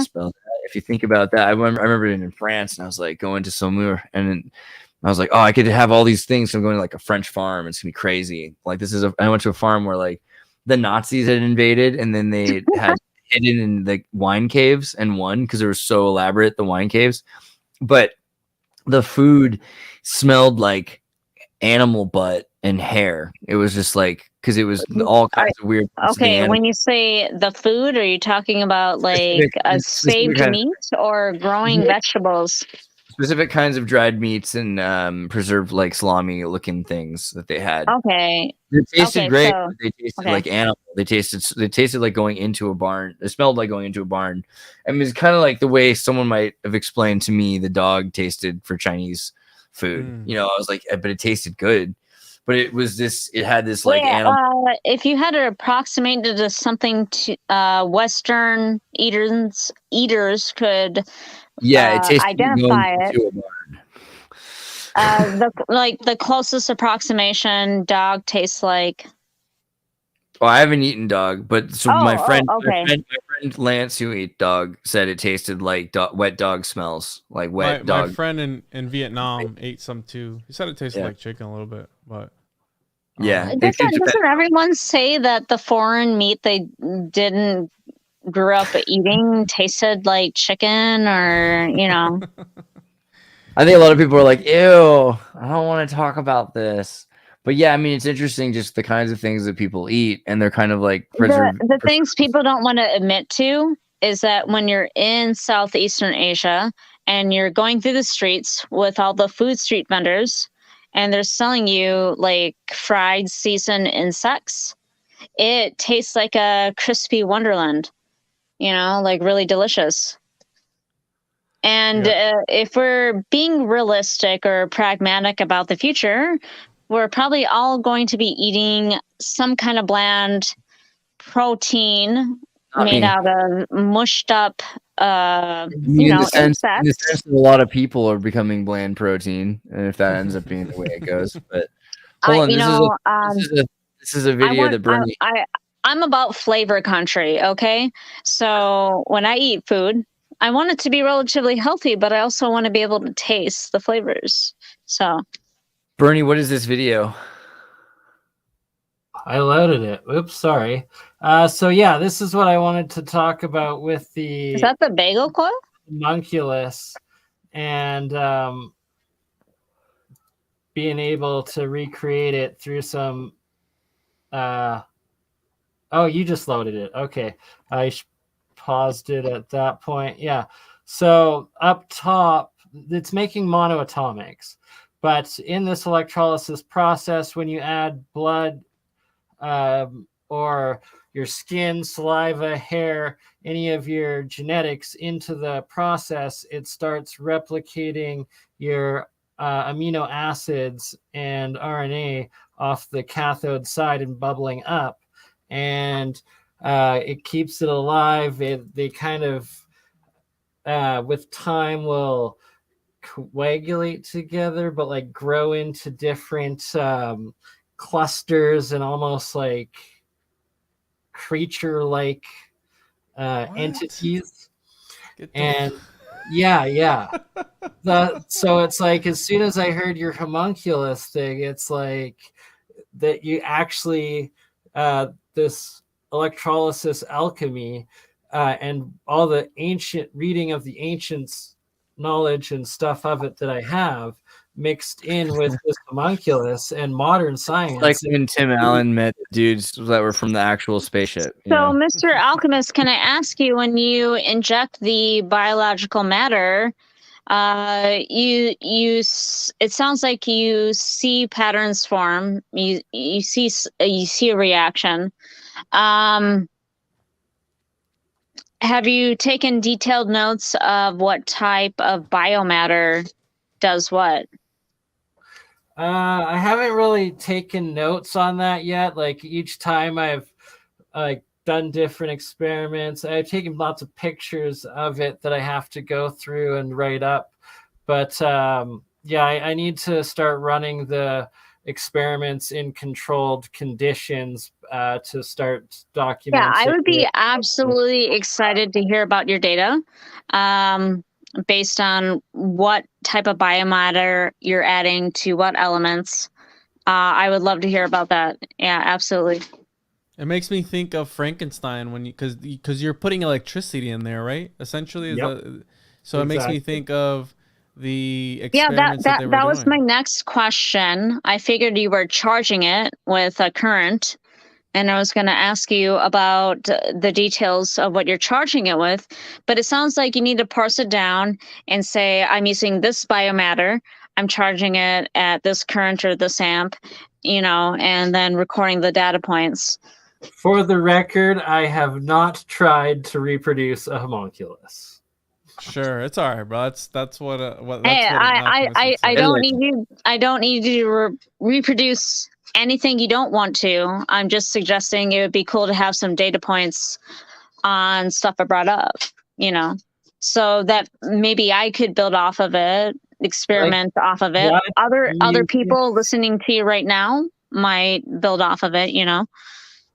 So as the nastiest I've gotten is put some snot into it, and that actually grew into like the craziest, weirdest, like hovering, floating, almost like little planet moon. It was weird. It turned into like a almost spherical shape. Kind of like clouds almost. Wait, where's the opening? Wwhere's the opening? So good. Bernie. Yeah, they're on to you, bro. FBI, open up! They want you right now because they're like, Exertus, look up Whoever's on the freaking call with this excellent audio clipping is definitely on par tonight, man. That was awesome. Jeremiah, Exertus, look up Juan Jeremiah. Look up the Russian homunculus. There's a guy on YouTube who injects sperm into eggs and. Oh my God! I've been telling it. Oh my God! I don't even know if I should say this politely. Jeremiah smells slightly. Don't. No. Okay, I can't. I have to call my girlfriend. She's going to bed. I can't say it. Nothing personal. Remember the rule. I don't know what personal is. Personal is that. Oh. Uh-oh. Yeah, so this guy right here makes a bunch of videos on how to create a homunculus. It's been supposedly debunked, but again, but debunked versus disproven, two very different things. Good observation. It's a chicken human homunculus. Yeah. So he injects it, lets it putrefy, because the thing with the homunculus, it's that putrefaction brings forth life. So Paracelsus thought that the chicken was actually warming up the egg so it would rot in order to bring forth the little chick. It wasn't like that it was a death rebirth kind of thing. Yes, exactly. It's all about putrefaction for some reason. They thought, because again, it was based off observation. They left a piece of meat out. Oh my God, that is ass to ass chicken, is it not? That reminds me of Human Centipede or something. I don't know, That's terrifying. Yeah, I didn't actually watch the whole movie. I just okay. There's KFC. Never gonna eat there again. Okay. Do you guys want to see something cool Jeremiah provided? I mean, is it cooler than a homunculus on air with? Probably, yeah. Yeah, probably. I mean, Exertus. You're muted, bro. Oh, that's hilarious. Yeah, What is it? Jeremiah You is have the muted thing? for the Show moment, it. but he Show has set Jeremiah's up a photo. demonstration for you guys. Put up the demonstration. Yeah, he of set up course. a We love Jeremiah's demonstration. demonstrations. Join the technicians with Juan. Juan the technicians. It'll be great. Is there a screen share or how does this work? Okay, apparently my hands are prettier, so I will be doing the video demo if you gentlemen do not mind. I'm scared. If Is you this get the it- if weirdest you end up episode with- you've done, Exertus? Let's get in there. Yeah. Okay. Yeah, it's just a little levitation. All right. Yep, Just a little levitation. just a little. Okay. So we're getting the camera into place. Oh, nope. That's not what you want. Let's put the craft levitation scene up. There we go. Man, not being a girl. Not being a girl. Yeah. Didn't get I to think do I this. got the short stick on anatomy, so Pretty sure most of the girls they get to do this, right? All girls get to do levitation at like Yeah. sleepovers. That's what Yeah. girls do. The bring up Sabbath. the camera options again. At least in where I come from in Santa Cruz, that was the thing. Pretty sure I missed out on. It's like if you were like a Sega kid, you know, and you get to play Nintendo games. No levitation. The suspense is killing me. Where'd Bernie go, bro? Right when it was getting good. Sorry, we're just give You us did- 2 you more played that minutes. F- We're you just played trying that to set up the FBI. camera. You played that FBI thing. He went and to go was check his like, front "Oh, door. oh." Better Went get to the go check his- magnet, erase the floppies. We might need Somebody to said, flip. "Why is the FBI in Is Canada?" it good? It's good. It's good? All you gotta do is pick it up and we'll hit it. Whoa! Make his Oh, screen okay. bigger. So- Is there- All I don't know, bro. All right. I don't do things just 'cause people tell me to. No, here All you go. right. And now, ladies and gentlemen, Ooh. from the lab of Join the Technicians, Jeremiah, here come the beautiful hands of, what was your name again? I'm sorry. Just call me Liminal for now. Liminal. Okay. Oh. Okay. Ooh, that's some intense vibration. Jeremiah, what's going on? Are you going to tell us what's happening while she's doing this? Is We need this going to be like a magic commentary. show? I need like a magic show. Oh, like levitation. And now as the lovely Liminal lifts the magnet with her hands. Ooh. Oh. I don't know where the magnet went. I will be It's back in on the elevator clip. elevator clip. Elevator clip right there. Baby, everything is strobing. Why don't you point it out? Here you go. Thank you. Whoa. Oh, don't hold it too much because No, it will I fall out need of to your have the. Whoa. Okay. All right. So. right underneath and deadlock center. Let it link, and once it's locked, it's pretty well unstable. This is how we're going to park spaceships in front of McDonald's. Oh, it's spinning too, right? There we go. Whoa. There you go. Magic right there. Bum, bum, bum, bum, bum, bum. The lights start flashing. That's nuts. Yeah. So, I mean, you know, these are the steps towards the homunculus that we can Yeah, take. when with you when you trying to- add blood, it starts to do flips backwards, and then when you add Right. saliva and hair and stuff, it starts to do other things, of course. Right. There's that scene in Super 8 with Steven Spielberg where the world turns into a giant, you know, like the alien ship grabs a bunch of stuff, pulls it together to make a ship, magnetizes all the matter, and just builds itself out of resources that are around. What movie was that? Super 8? Is that the one with like the alien? That's the one with the aliens, right? Yeah. The monsters? Yeah, no, I've seen that one. Nice. It is fairly stable, isn't it? It is, as long as I hold it on the right axis. So right now we're going to build a little enclosure shortly. We're trying to figure out right now what exactly we want to use for the pyramid geometry, and there's a lot of options really. Yeah, the trailer for Super 8 has like a Tesla tower in the front of it, and the kids are at a water tower, right? But it looks like the Tesla tower. And then this cloud shows up, and it's an energy alien, and they just form their bodies from the mass of stardust and dirt from the earth when they get there, and they form their spaceship from the materials they get there as well. But like the form of it is an energy form. The prima materia or something like that. I think that's what they Right. call it. The alchemist called it.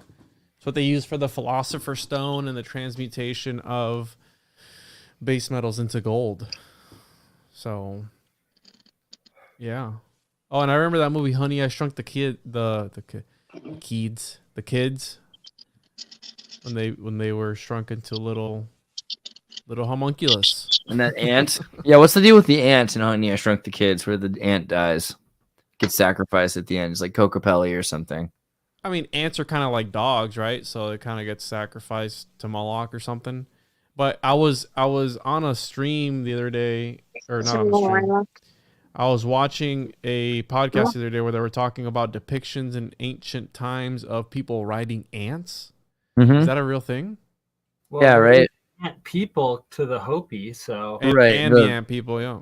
Lemurians are supposed to be, and there's all these things. You go to the parks and you can see all the pictures of that. Still, I haven't seen any old pictures, but that's a big part of Ant-Man and the Wasp. But you think about an ant the size of your fist could pick you up and carry you away, and these giant ants and ant people, Hopi. If I can look that up, I don't know if Hopi is in the best direction, but you'll see this idea that there were these giant super beings that were essentially insectoids that roamed the earth, lived underground occasionally, and hit out the reset that way. And that perhaps, just back to your Ninja Turtles techno drone, is that the Ninja Turtles technodrome has to do with future humanoids Whoa. that are living on our timeline and are trying to, in both timelines, and are trying to avoid. It's CERN. Yeah, and look at this kid right here too. He's like, I can imagine how stoked he is too, because he's like, I forgot about the techno drone. never forget the Technodrome. That's So the what's thing. the lore behind the Technodrome? Because I don't know what that is, but it looks So- really cool. So in the Ninja Turtles, that you find out basically Ninja Turtles comic book was originally about the Philadelphia experiments and Montauk projects, Really? right? And so they were, and this is something Thomas and I were talking about from Paranoid American, is that the Montauk projects and the New York sewers are connected. And there's a huge map that we showed in the episode with Paranoid American about that. But So mutants from this Dimension X thing have to do with the Montauk, Philadelphia opening portals to the other dimension, and there's a war going on in Dimension X, and Krang is actually a giant reptilian, but you only see his brain because his brain was jettisoned from Dimension X after he lost the war. As a punishment, he lost his body. But let's see if I can find his. so we can connect this to the homunculus because James Shelby Downer believed that a homunculus was inside the jumbo at the ground zero in New Mexico. And they were hinting at that the government was trying to radioactively make a homunculus, which look at the black goo too, maybe it might be that.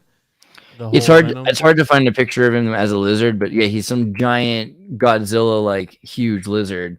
And then he becomes this tiny little brain, and then he meets Shredder, and he's like, because Shredder is from Japan, and there's an atomic explosion, and that opens a portal as well. And so afterwards, he comes through the portal. He's like, "Hey, I'll give you all the tech you need to become rich and famous. Just build me a body, right? Build me the body for my homunculus." So, and in one of the latest movies, they mix DNA too. They turn one of the guys into a rhino, and the other guy into another sort of chimera too. In one of the latest movies I saw. right, and that's a big part of his Bebop. Let me see if I can remove Krang for a second. Bebop and Rocksteady are characters who they start out as human, and then they get tricked into this paramilitary group, takes them and does this chemical experiment on them, and mutates them with wild animals, right? Which pretty soon I think there's going to be something about why it was a rhino and a warthog too. And the chupacabra, back to Puerto Rico, because we were talking about Puerto Rico off air, is a failed experiment from some lab that it broke out in Puerto Rico. I've heard that thesis on it, and makes sense with like what's the movie Peacekeeper or Suicide Squad? The Suicide Squad movie, Oh, yeah. where they do these crazy tests in some like Central American little island nation. I remember being a kid in Puerto Rico. I was 6 or 7 years old and hearing the stories of my dad's friends staying up late at a ranch somewhere because all the animals were sucked clean of their blood, and how, because in Puerto Rico we have shutters. I remember hearing stories of a hand with claws just reaching in and grabbing people through their windows. I grew up hearing about the chupacabra as a kid, and it terrified me to think that there was something out in the, because Puerto Rico is really, it's woody and it's mountainous, so for there to be like some alien thing out there, get, you know, potentially after you or something, and just really creepy. I hear an echo coming through somebody's thing. Oh, that's my iced coffee drink being swirled. Sorry. Oh, What are we looking at now? Yeah, that's what are we looking at? Tartaria, but just 1 hour and what? How long did I say? 1 hour 43 minutes. There we go. Oh, So your in homunculus this again? one, I'm making monoatomic gold and monoatomic silver combination, with the gold being the prevalent metal, monoatomic being formed off the anode side. And it's what I believe the alchemists encode to be the philosopher's stone, is this monoatomic gold-silver combination, both from the ancient legends of mana and monoatomic gold in general. But the drawings that the alchemists label the philosopher's stone, you have two snakes going into a pond, and the one snake head is the sun, which the alchemists call gold, and the other snake head is the moon, which the alchemists call silver. And then through this electrolysis, I'm able to make this. But specifically on this jar, that's the jar on the right side that's more lit up, you can see the bubbles flowing, and the little in the middle, there's like at the water level, there's like this red chunk that's just below the surface, and then the white matter that's above the water line.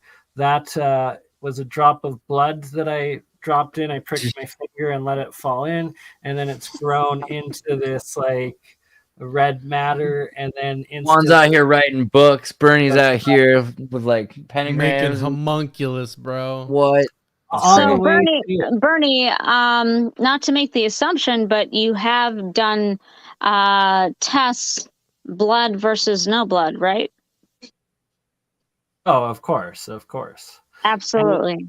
It's crazy that the only thing that changes when making the monoatomic, kids, when you put the blood in, is the bubbling off the cathode side of this amino acids, your RNA. Melissa says he's trying to grow his girlfriend an engagement ring. It's a beautiful backstory. Let's back up here. Are you using particular amino acids? No.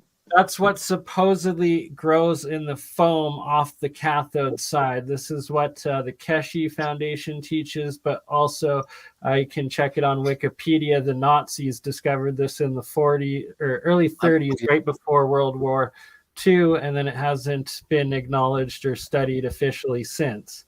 And okay, so have you harvested your monoatomics from no blood versus blood? I'm just curious on your personal experimentation. And so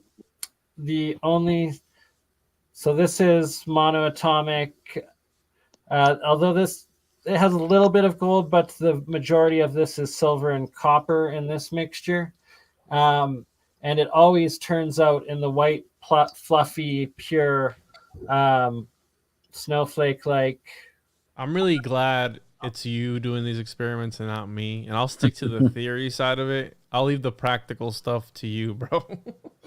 Right? Exactly. This episode is brought to you by Pfizer. It's our new sponsor of the show today. They are doing Alchemy real time. showing us how to make homunculus. Yeah, fair enough. I feel like someone at Pfizer's probably done this too. You know, 100%, bro. Do you mind going back about a minute or two in that video that's playing currently? yeah, right here. Yeah.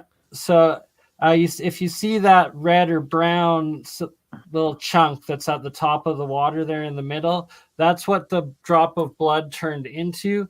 And that's the only difference that adding the blood does from the monoatomics, and also making this bubbly matter that is claimed to be your amino acids. I haven't tested it. I can't verify it, but that's what they state that it is.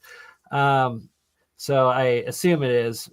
And the only difference between running that experiment or that process of making this monatomic gold silver without blood or with your blood, the white material itself, what the metal breaks down into, remains the exact same in both of the processes. Although if you leave that blood in, or also I put hair in for another person that I was making some for his father. Wakes you up at night? And you seal it, it actually begins to turn purple, and the whole monoatomic gold silver combination turns crazy purple after about. Hey, are you guys interested in seeing purple monoatomic gold transmute into like a clear white gold? 100%. It's amazing, and Jeremiah has showed me this before, so yes, please. do it. So would you guys be interested in seeing it live? Yeah, put it up. Yeah. Okay, Please. yeah, so Jeremiah's digging up for it right now. We know the method for transmuting it. So just give us a few minutes here and keep on talking about what you're going on with, and we'll let you know when we're ready. Okay. I'll pull up some more stuff looking at the well, I mean, I saw the Bodo thing, but looking at this idea of human cloning, it starts out the exact same way, that you're going through, this in vitro fertilization, you're creating this tiny little life. Somebody said, "Is this girl an alien?"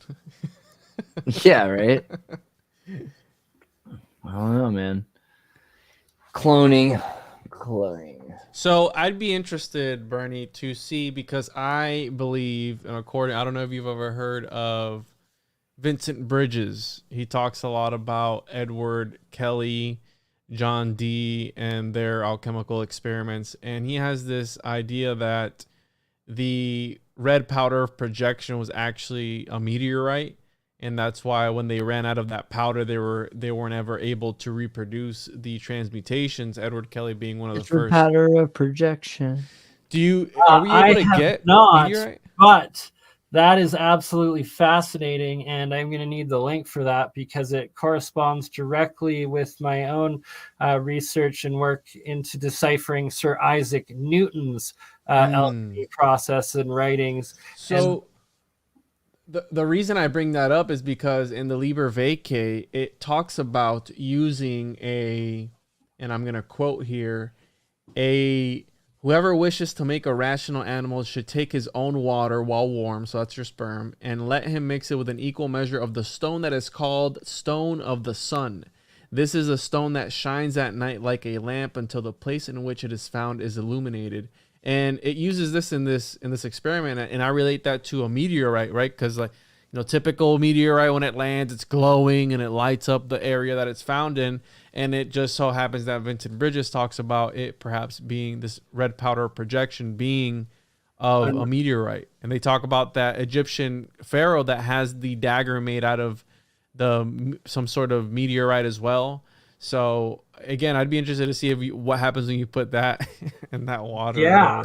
Oh, no doubt, for sure. That would be awesome. I'm also equally wanting to put a meteorite metal in to see what's created. Few things. The red state of this matter, Sir Isaac Newton says that it's the sixth state of transmutational metals, and it's the final state of metal, or it's live when it's red, and then you get it into the pink seventh crystalline state. And when you get metals into this state, it's when you're able to physically transmutate one solid metal into another. And all metals go through these processes. And through my electrolysis, I have been able to turn about 10 different metals, gold, silver, aluminum, zinc, copper, iron, bismuth, a couple more, in through all of these 7 states. And I can get them into this red state, and I've also gotten them into these pink crystalline states. And when they're in this crystal state, the metals literally sparkle when you put light on them, like they're crystals reflecting light. But this red powder that comes off of the red state of metal, I've created a few times, and when I dried it out and then put it back onto another metal, it instantly combusts and like almost explodes, turns into flame. I've turned several types of metals into this red state, and then a couple types of these metals into the red powdered dried state that combusts. Have you ever snorted it, bro? Tell the truth. No, definitely not. I have eaten a bit of the monoatomic gold and silver combination, and I drink the colloidal water of the gold silver. The Egyptians were eating mummies, and allegedly the Europeans were eating the gold. mummies. Man, Europeans I remember. Yeah, I got stories. Yeah, you got to be careful about eating monatomic metals. So I'll put it this way. I got to tell a story. I got a boss one time when I was living in LA. So for a while I was working at Melrose Place for this guy. His name is Joe. I won't say his full name. But Joe Rogan. No. Different Joe, I promise. So but he was like, he was a little crazy to begin with, and it was cool working for them at first because they were like involved with, you know, Israeli like producers, and a lot of them were former Mossad agents because he lived in Israel, you know, from the military. So they all had guns, and they had licenses for guns in LA, which is, you know, they go to the sheriff, and they were like former cops basically and soldiers, so they could. And then they had a 24-hour day on-call rabbi, and it was like the coolest place to work because they're like, whatever you want to do, whatever you want to get organic gardening, do it. Like the front of the building, put a bunch of edible landscaping so people think our business is cool to it. So they were pretty cool with everything we wanted. But anything I was into, he would like want to do and do more. So he got into like edible herbal essences, and he went to the store, like to the fancy, you know, co-op like Erewhon place, and just like spent like $1,000, like just bought every single bottle of all of the essential oils they had. And then he went and he bought like all the gold and monatomic metals he could find, gold, silver, etc. And he was mixing them all together. He got them and he poured them into a giant thing. No one should ever do this, is obviously the point of this story. But then he was like, yeah, you know, the human body can have like up to 3% or 0.3% of it was gold in the blood. So I'm trying to keep it right at the limit. I was like, I don't know if that's what you're. It's not the lesson you're supposed healthy, to get, bro. Like I think a little bit goes a long way. Maybe you're sure you want to be doing like the whole thing. And so eventually he was getting like metal poisoning or something. He's going crazy. All right, we're doing the little demo here. Okay. Hold on. All right, zoom it. Okay.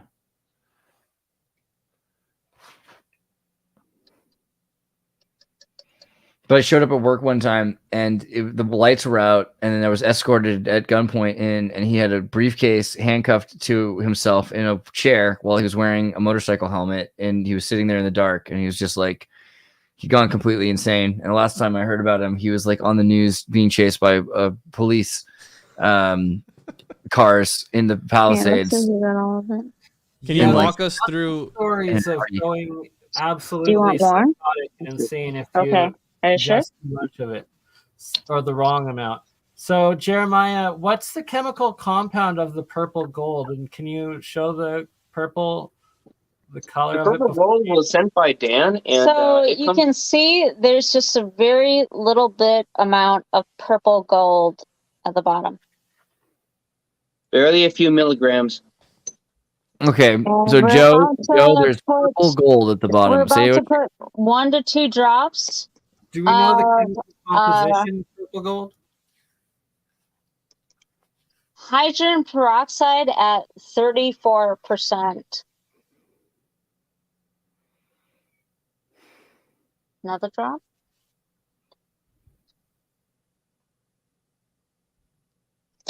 And you can, I don't know if you can hear it, but it's reacting. Fully dissolving and then particulating out in the same white monoatomic state.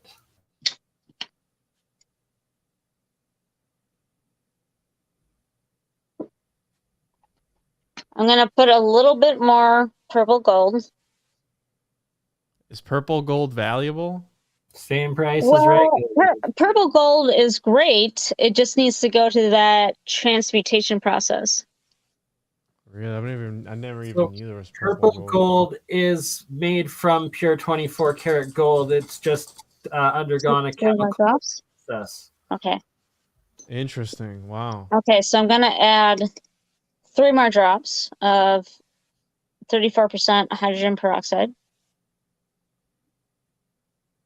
Making Homunculus on the Exertus channel live, ladies and gentlemen. We like to be weird here, bro. If you like it weird, subscribe. Click This on the is bell. worth the wait, dude. Somebody said it was a rare compilation of really weird, like, important stuff. Yeah. I'll put that on the poster. I love that. Man, any frame out of context on this episode, So though. yeah, you can see all the purple has just been Dissolved. dissolved by. Would you like to see a big piece go in here? A bigger piece of purple gold. Sure. Yeah. Maybe you All got, right. you got money I have, like that. I have thoughts Yeah. on why this is Yeah. happening, obviously, to It's do right with there, like par density of the molecular size of the material. So there's reasons why this is probably happening. If you think This about dude's it. got the Bet sphere there in the background. He's got all kinds of stuff. I need one of those for my techno machines. Okay. All right, got it. Oh. All right, yeah, I see it. I gotta build a Euro rack, but you know what I always told myself? All Not right, even so close. There you go. babe, get the light on it. You see that's a pretty good chunk of purple gold. Yeah, it's hard to see. Sparkly. But I see it there. Yeah. It's Let's blurry, let's but put something behind that. Just a second. Let's put something behind that so we can actually see it. okay. Oh yeah. And if you turn it a little bit, you can kind of see it sparkling off. Jeremiah refuses to do videos, but then jumps into the rescue, knowing full well how to deal with autofocus cameras better than anyone here, because he's been doing this for years. Hey, Thanks, Jeremiah. I'm the one holding it, so little Is that No, what they no, mean Yeah, by her money camera is like way better than No mine. disrespect, no. I Okay, just like you- to antagonize you can- Jeremiah. I would actually see All right. it so they can see it. Yeah. So you see how the bottom of the test tube is right Enslaved now. by truth, yes, I can. The older the parts, the Alright. better. The newer parts have less. I'm about to drop it in. But I'd rather just wear the parts as actual jewelry, because, like, at this Whoa. point, whoa, there he goes. So can you turn it back or is it gone What is forever? this? Isn't water, right? What did you put it in? Hydrogen peroxide 34%. Right. Okay. And you can see that there's vapors coming out. And Yeah. it is getting quite hot. Quite hot. Whoa. Can you get it back or what? So there is a couple process. It's like Full Metal Alchemist, and Juan's like, "Bro, where's my So arm?" one more drop of 34% hydrogen peroxide. Okay. Another drop. Don't try this at home, kids. I don't have the Yeah. alert with the BurnEye's alert, but One more drop. don't get monoatomic gold and hydrogen peroxide. No. I'm not Don't gonna use lie, this acid test without tube is gloves. fucking hot. Excuse my language. I'm sorry. I'll hold on to that for a minute. Yeah, Yeah, it's right on the test tube at the base, and is about 245 degrees Fahrenheit. Whoa. Yeah, hold that for your girlfriend. Safety Come on. equipment, safety. But the exothermic reaction hadn't reached the top of the test tube for a bit of time. What I find really cool is, let me shut off the light here. Actually, Protective gear. Who needs that, right? Who needs glasses and Everybody, gloves? but everybody, including Jeremiah. Although Jeremiah won't, he just kind of refuses. Oh, Jeremiah. So these there's people who are out here doing real stuff in labs. So the idea of a homunculus being born, you have BurnEye mixing his bodily fluids into different containers, So yeah, you better do it before BurnEye does it, or else you're gonna have a bunch of Canadian homunculi. No, so that's why BurnEye has a second camera, dude, so he can put his homunculi on homunculus in one, and then he can sit on the other camera, and boom. Bert and Ernie equal BurnEye is a lot deeper than people realize. Homunculus. Yeah, it's two. It's two that become one, like in Bill and Ted Station. Yeah, I'm gonna hit the X-Files.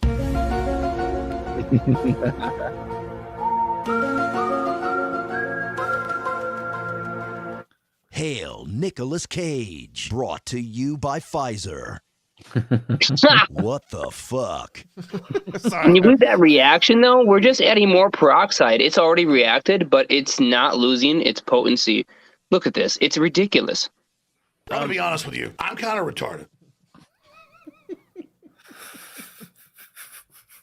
This is just hydrogen peroxide. This is not acid. This is not anything else. This is just hydrogen peroxide. Somebody said they out here grilling in their bare feet. Crazy reaction.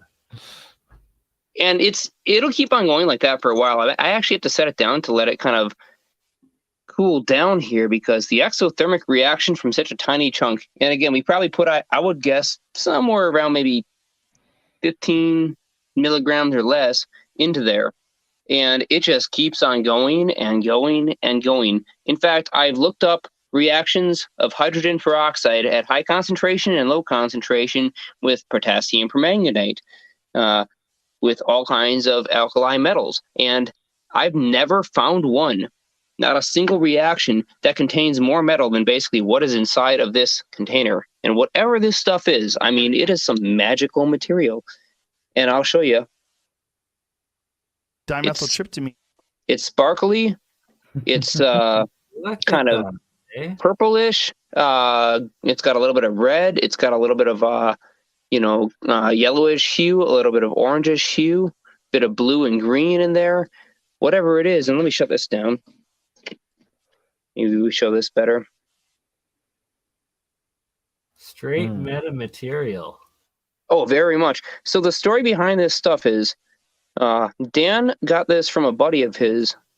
They were simultaneously studying some of the same sort of metaphysical, alchemical, and physics materials. And so, they met across, and this guy had a laboratory with a particle accelerator in it. And he had found, very much like David Hudson did, he had found materials in the hillsides of California, samples that had all kinds of very bright deposits of fairly powdery material. So, long story from a particle accelerator? What'd you well, say? No, this guy had found these things in the sand against hillsides, against the beach. And so he took them to his particle accelerator laboratory and had used that to refine them down, knocking off all the particles that he didn't want, from what I understand. But we don't know exactly what his method was. It was something that was quite exotic, to say the least. Dude. Nobody really has an idea exactly what he did. But whatever the heck it was, he had managed to make these ultra concentrated materials like we just had looked at on camera.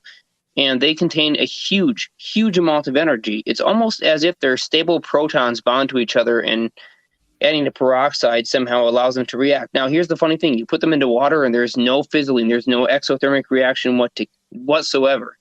You put them into a little bit of vinegar, you really don't get an exothermic or an endothermic reaction. But you put them into peroxide, and holy freaking cow, do they react. Wow. Man. Vinegar, they actually react very strangely. It's almost as if they take the hydrocarbon chain apart and form these little black platelets that start floating around inside. I think it may be forming graphene spontaneously, but I'm not sure. We got to get that guy on with the particle accelerator on, see what he was doing. Just trying to make. We wish we knew where he was, but the guy has been gone for a while, and unfortunately, we have no idea what happened to him. But we do have the material from that experiment, and it's just really weird stuff. I mean, it's a truly fantastic material. Wow. Yeah, but that's what it looks like, and that's just with hydrogen peroxide as a reactant. Theoretically, getting less color means getting smaller particles, getting more thicker particles, larger particles means getting red. If you look at R density, color spectrum, I think we've done this a couple times, but let me show you again, spectrum. And we were talking about the Hans purple, that is that color that literally escapes this dimension. It goes from 3D to 2D when it is cooled down to a certain temperature. So that is an actual thing, and that's what the terracotta warriors were painted in. So that's why I think it's some sort of ancient tech. Yeah, elaborate a bit on Han purple, because this is interesting. So it's a 2,000-year-old pigment that they haven't even been able to reproduce. And I know it from because of the terracotta soldiers. And when they did an experiment actually here in Tallahassee, Florida, I believe, where they cooled it down to close to absolute zero, and it went from a 3D particle to like a 2D. So it escaped the dimension essentially, which again, it's 2,000 years old, and they have not been able to reproduce it. So it makes you think of what kind of technology these guys had. Because that's really... We lost Zertus. We Did got we? Zertus back. Oh, there he is. All right. And We can't hear you.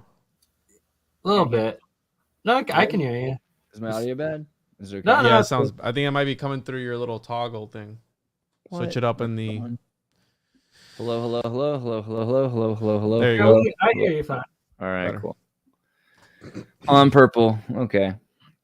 So wait. Quantum. Where was that? Quantum. Exotic chemical properties, applications, superconductivity, quantum computing. 2006 at Stanford, Los Alamos National Laboratory, the Institute for Solid State Physics, University of Tokyo, showed that Han purple loses a dimension under suitable conditions when it enters a new state as a Bose-Einstein condensate. The researchers noted that we have shown for the first time that the collective behavior in a bulk three-dimensional material can actually occur in just two dimensions. Low dimensionality is a key ingredient in many exotic theories that purport to account for various poorly understood phenomena, including high temperature superconductivity. But until now, there were no clear examples of dimensional reduction in real materials.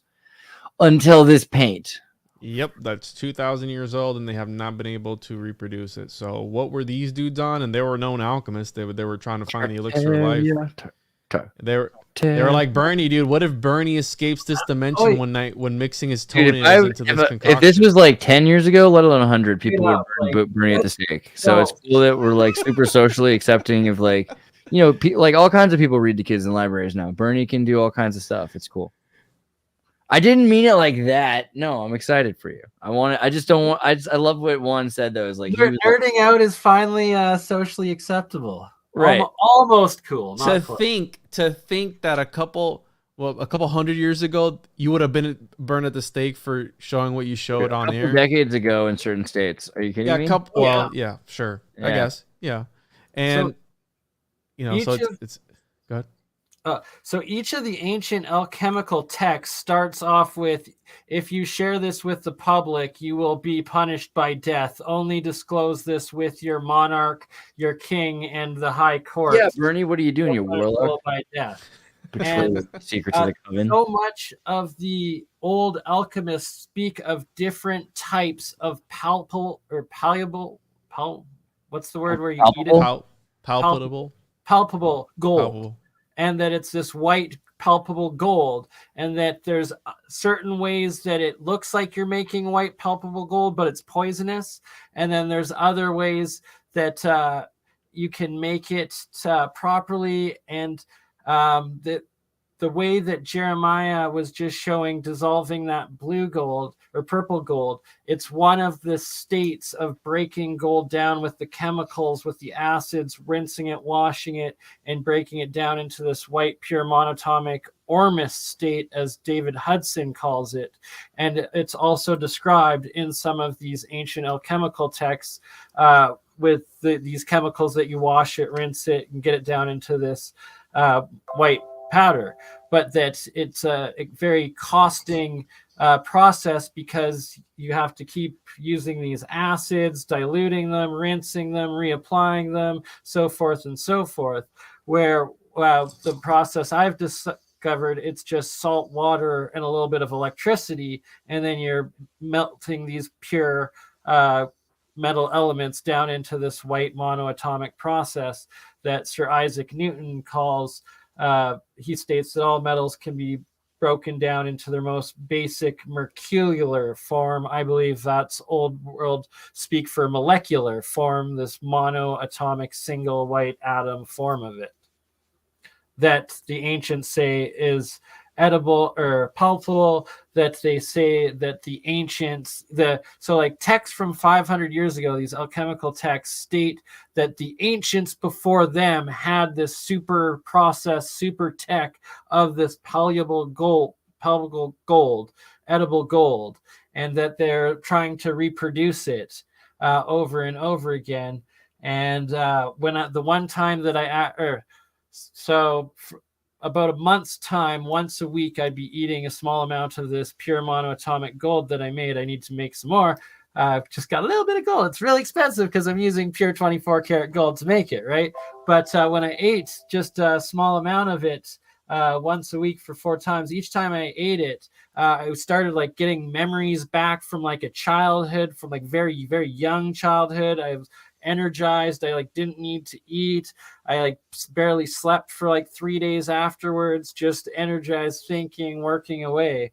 And so it's very, very interesting, and wonder so They how come much off. more. They nuked them. Nuked you. Well, guys, I gotta get ready for tomorrow because I'm gonna have a whole day that's going on. So not medical advice. Don't ever eat it on your own. It's very, very dangerous. You can get don't eat metal, guys. Heavy metal poisoning accumulation very quickly. And this blue-green, all metals also turn into the blue-green oxidized diatomic state. And this is the poisonous stuff. This is where you will get your heavy metal poisoning very easily. And just I've been making the process of this monoatomic white silver, a lot silver on silver, making monoatomic silver, and just having I was making it for a friend one time at his place, and like one of his buddies that is like just a retard drunk F up basically. Anywho, came into the room, just like came into the house, and all of a sudden the white monoatomic just started making blue diatomic oxidized. It's crazy. Nothing changed at all, just like the energy in the room. And was it like a very whitish blue, like almost an electric blue on the exterior? Sorry, say again. Okay, so this blue you saw, did it look anything like a laser beam that was mostly white, but on the exterior it was kind of like an electric blue? No, it just looks like this layer here at the bottom where usually it's white. It all just instantly turned to the blue oxidized diatomic. And then there's this red material that the alchemists claim is mercury, actual mercury state. Who knows if they actually transmutate into mercury, what that compound is, but I've turned several metals into that as well. Nice. CIA. All right. Well, okay. So let me go to the oneononepodcast.com, guys. If you want to subscribe to the Patreon of Juan and get yourselves a copy also of the Chosen One comic book from Paranoid American, it's 333. So it's like, and if you don't, you're a fool. And I'm sorry. And like, if your parents don't get it for you, they don't love you. And just get yourselves a copy. This is like, it's a really great. If you don't have this, you're missing out on like being a part of the future. You know what I'm saying? Like this is part of the solution to your problems right here. It's part for your alchemical gold and your homunculus operations. You need it. Yeah. You need it because the secret to the Philosopher's Stone is contained within. It's pretty sweet. Those with eyes to see it. Yeah, and you can back the Chosen One #2 on Kickstarter. There's also episode 4 is being made soon. So Chosen One, and then the one-on-one podcast, and then he's got books as well as podcasts. I don't know where the book link went. Yeah, the journals is right there. There it is. Yes, the journals. Cultus Mundi. Yeah, right about esoteric and occulted topics. So 777. Yeah, pretty great stuff actually. Highly recommended. So guys, get yourselves a copy of Occultus Mundi from One on One. That's right. Thank you so much, Exertus. This was great. Had a lot Thanks of for putting up fun. with all the craziness. Yeah, we'll do more. Of those. Absolutely. We got to do another one ASAP, Rocky, and bring in Dr. Luongo. Yeah, we'll set that up. We'll set that up for next week or something. But guys, you got to remember that when you're messing around with this sort of stuff, you got to be careful who's gonna come a knocking, because they come a knocking and they try to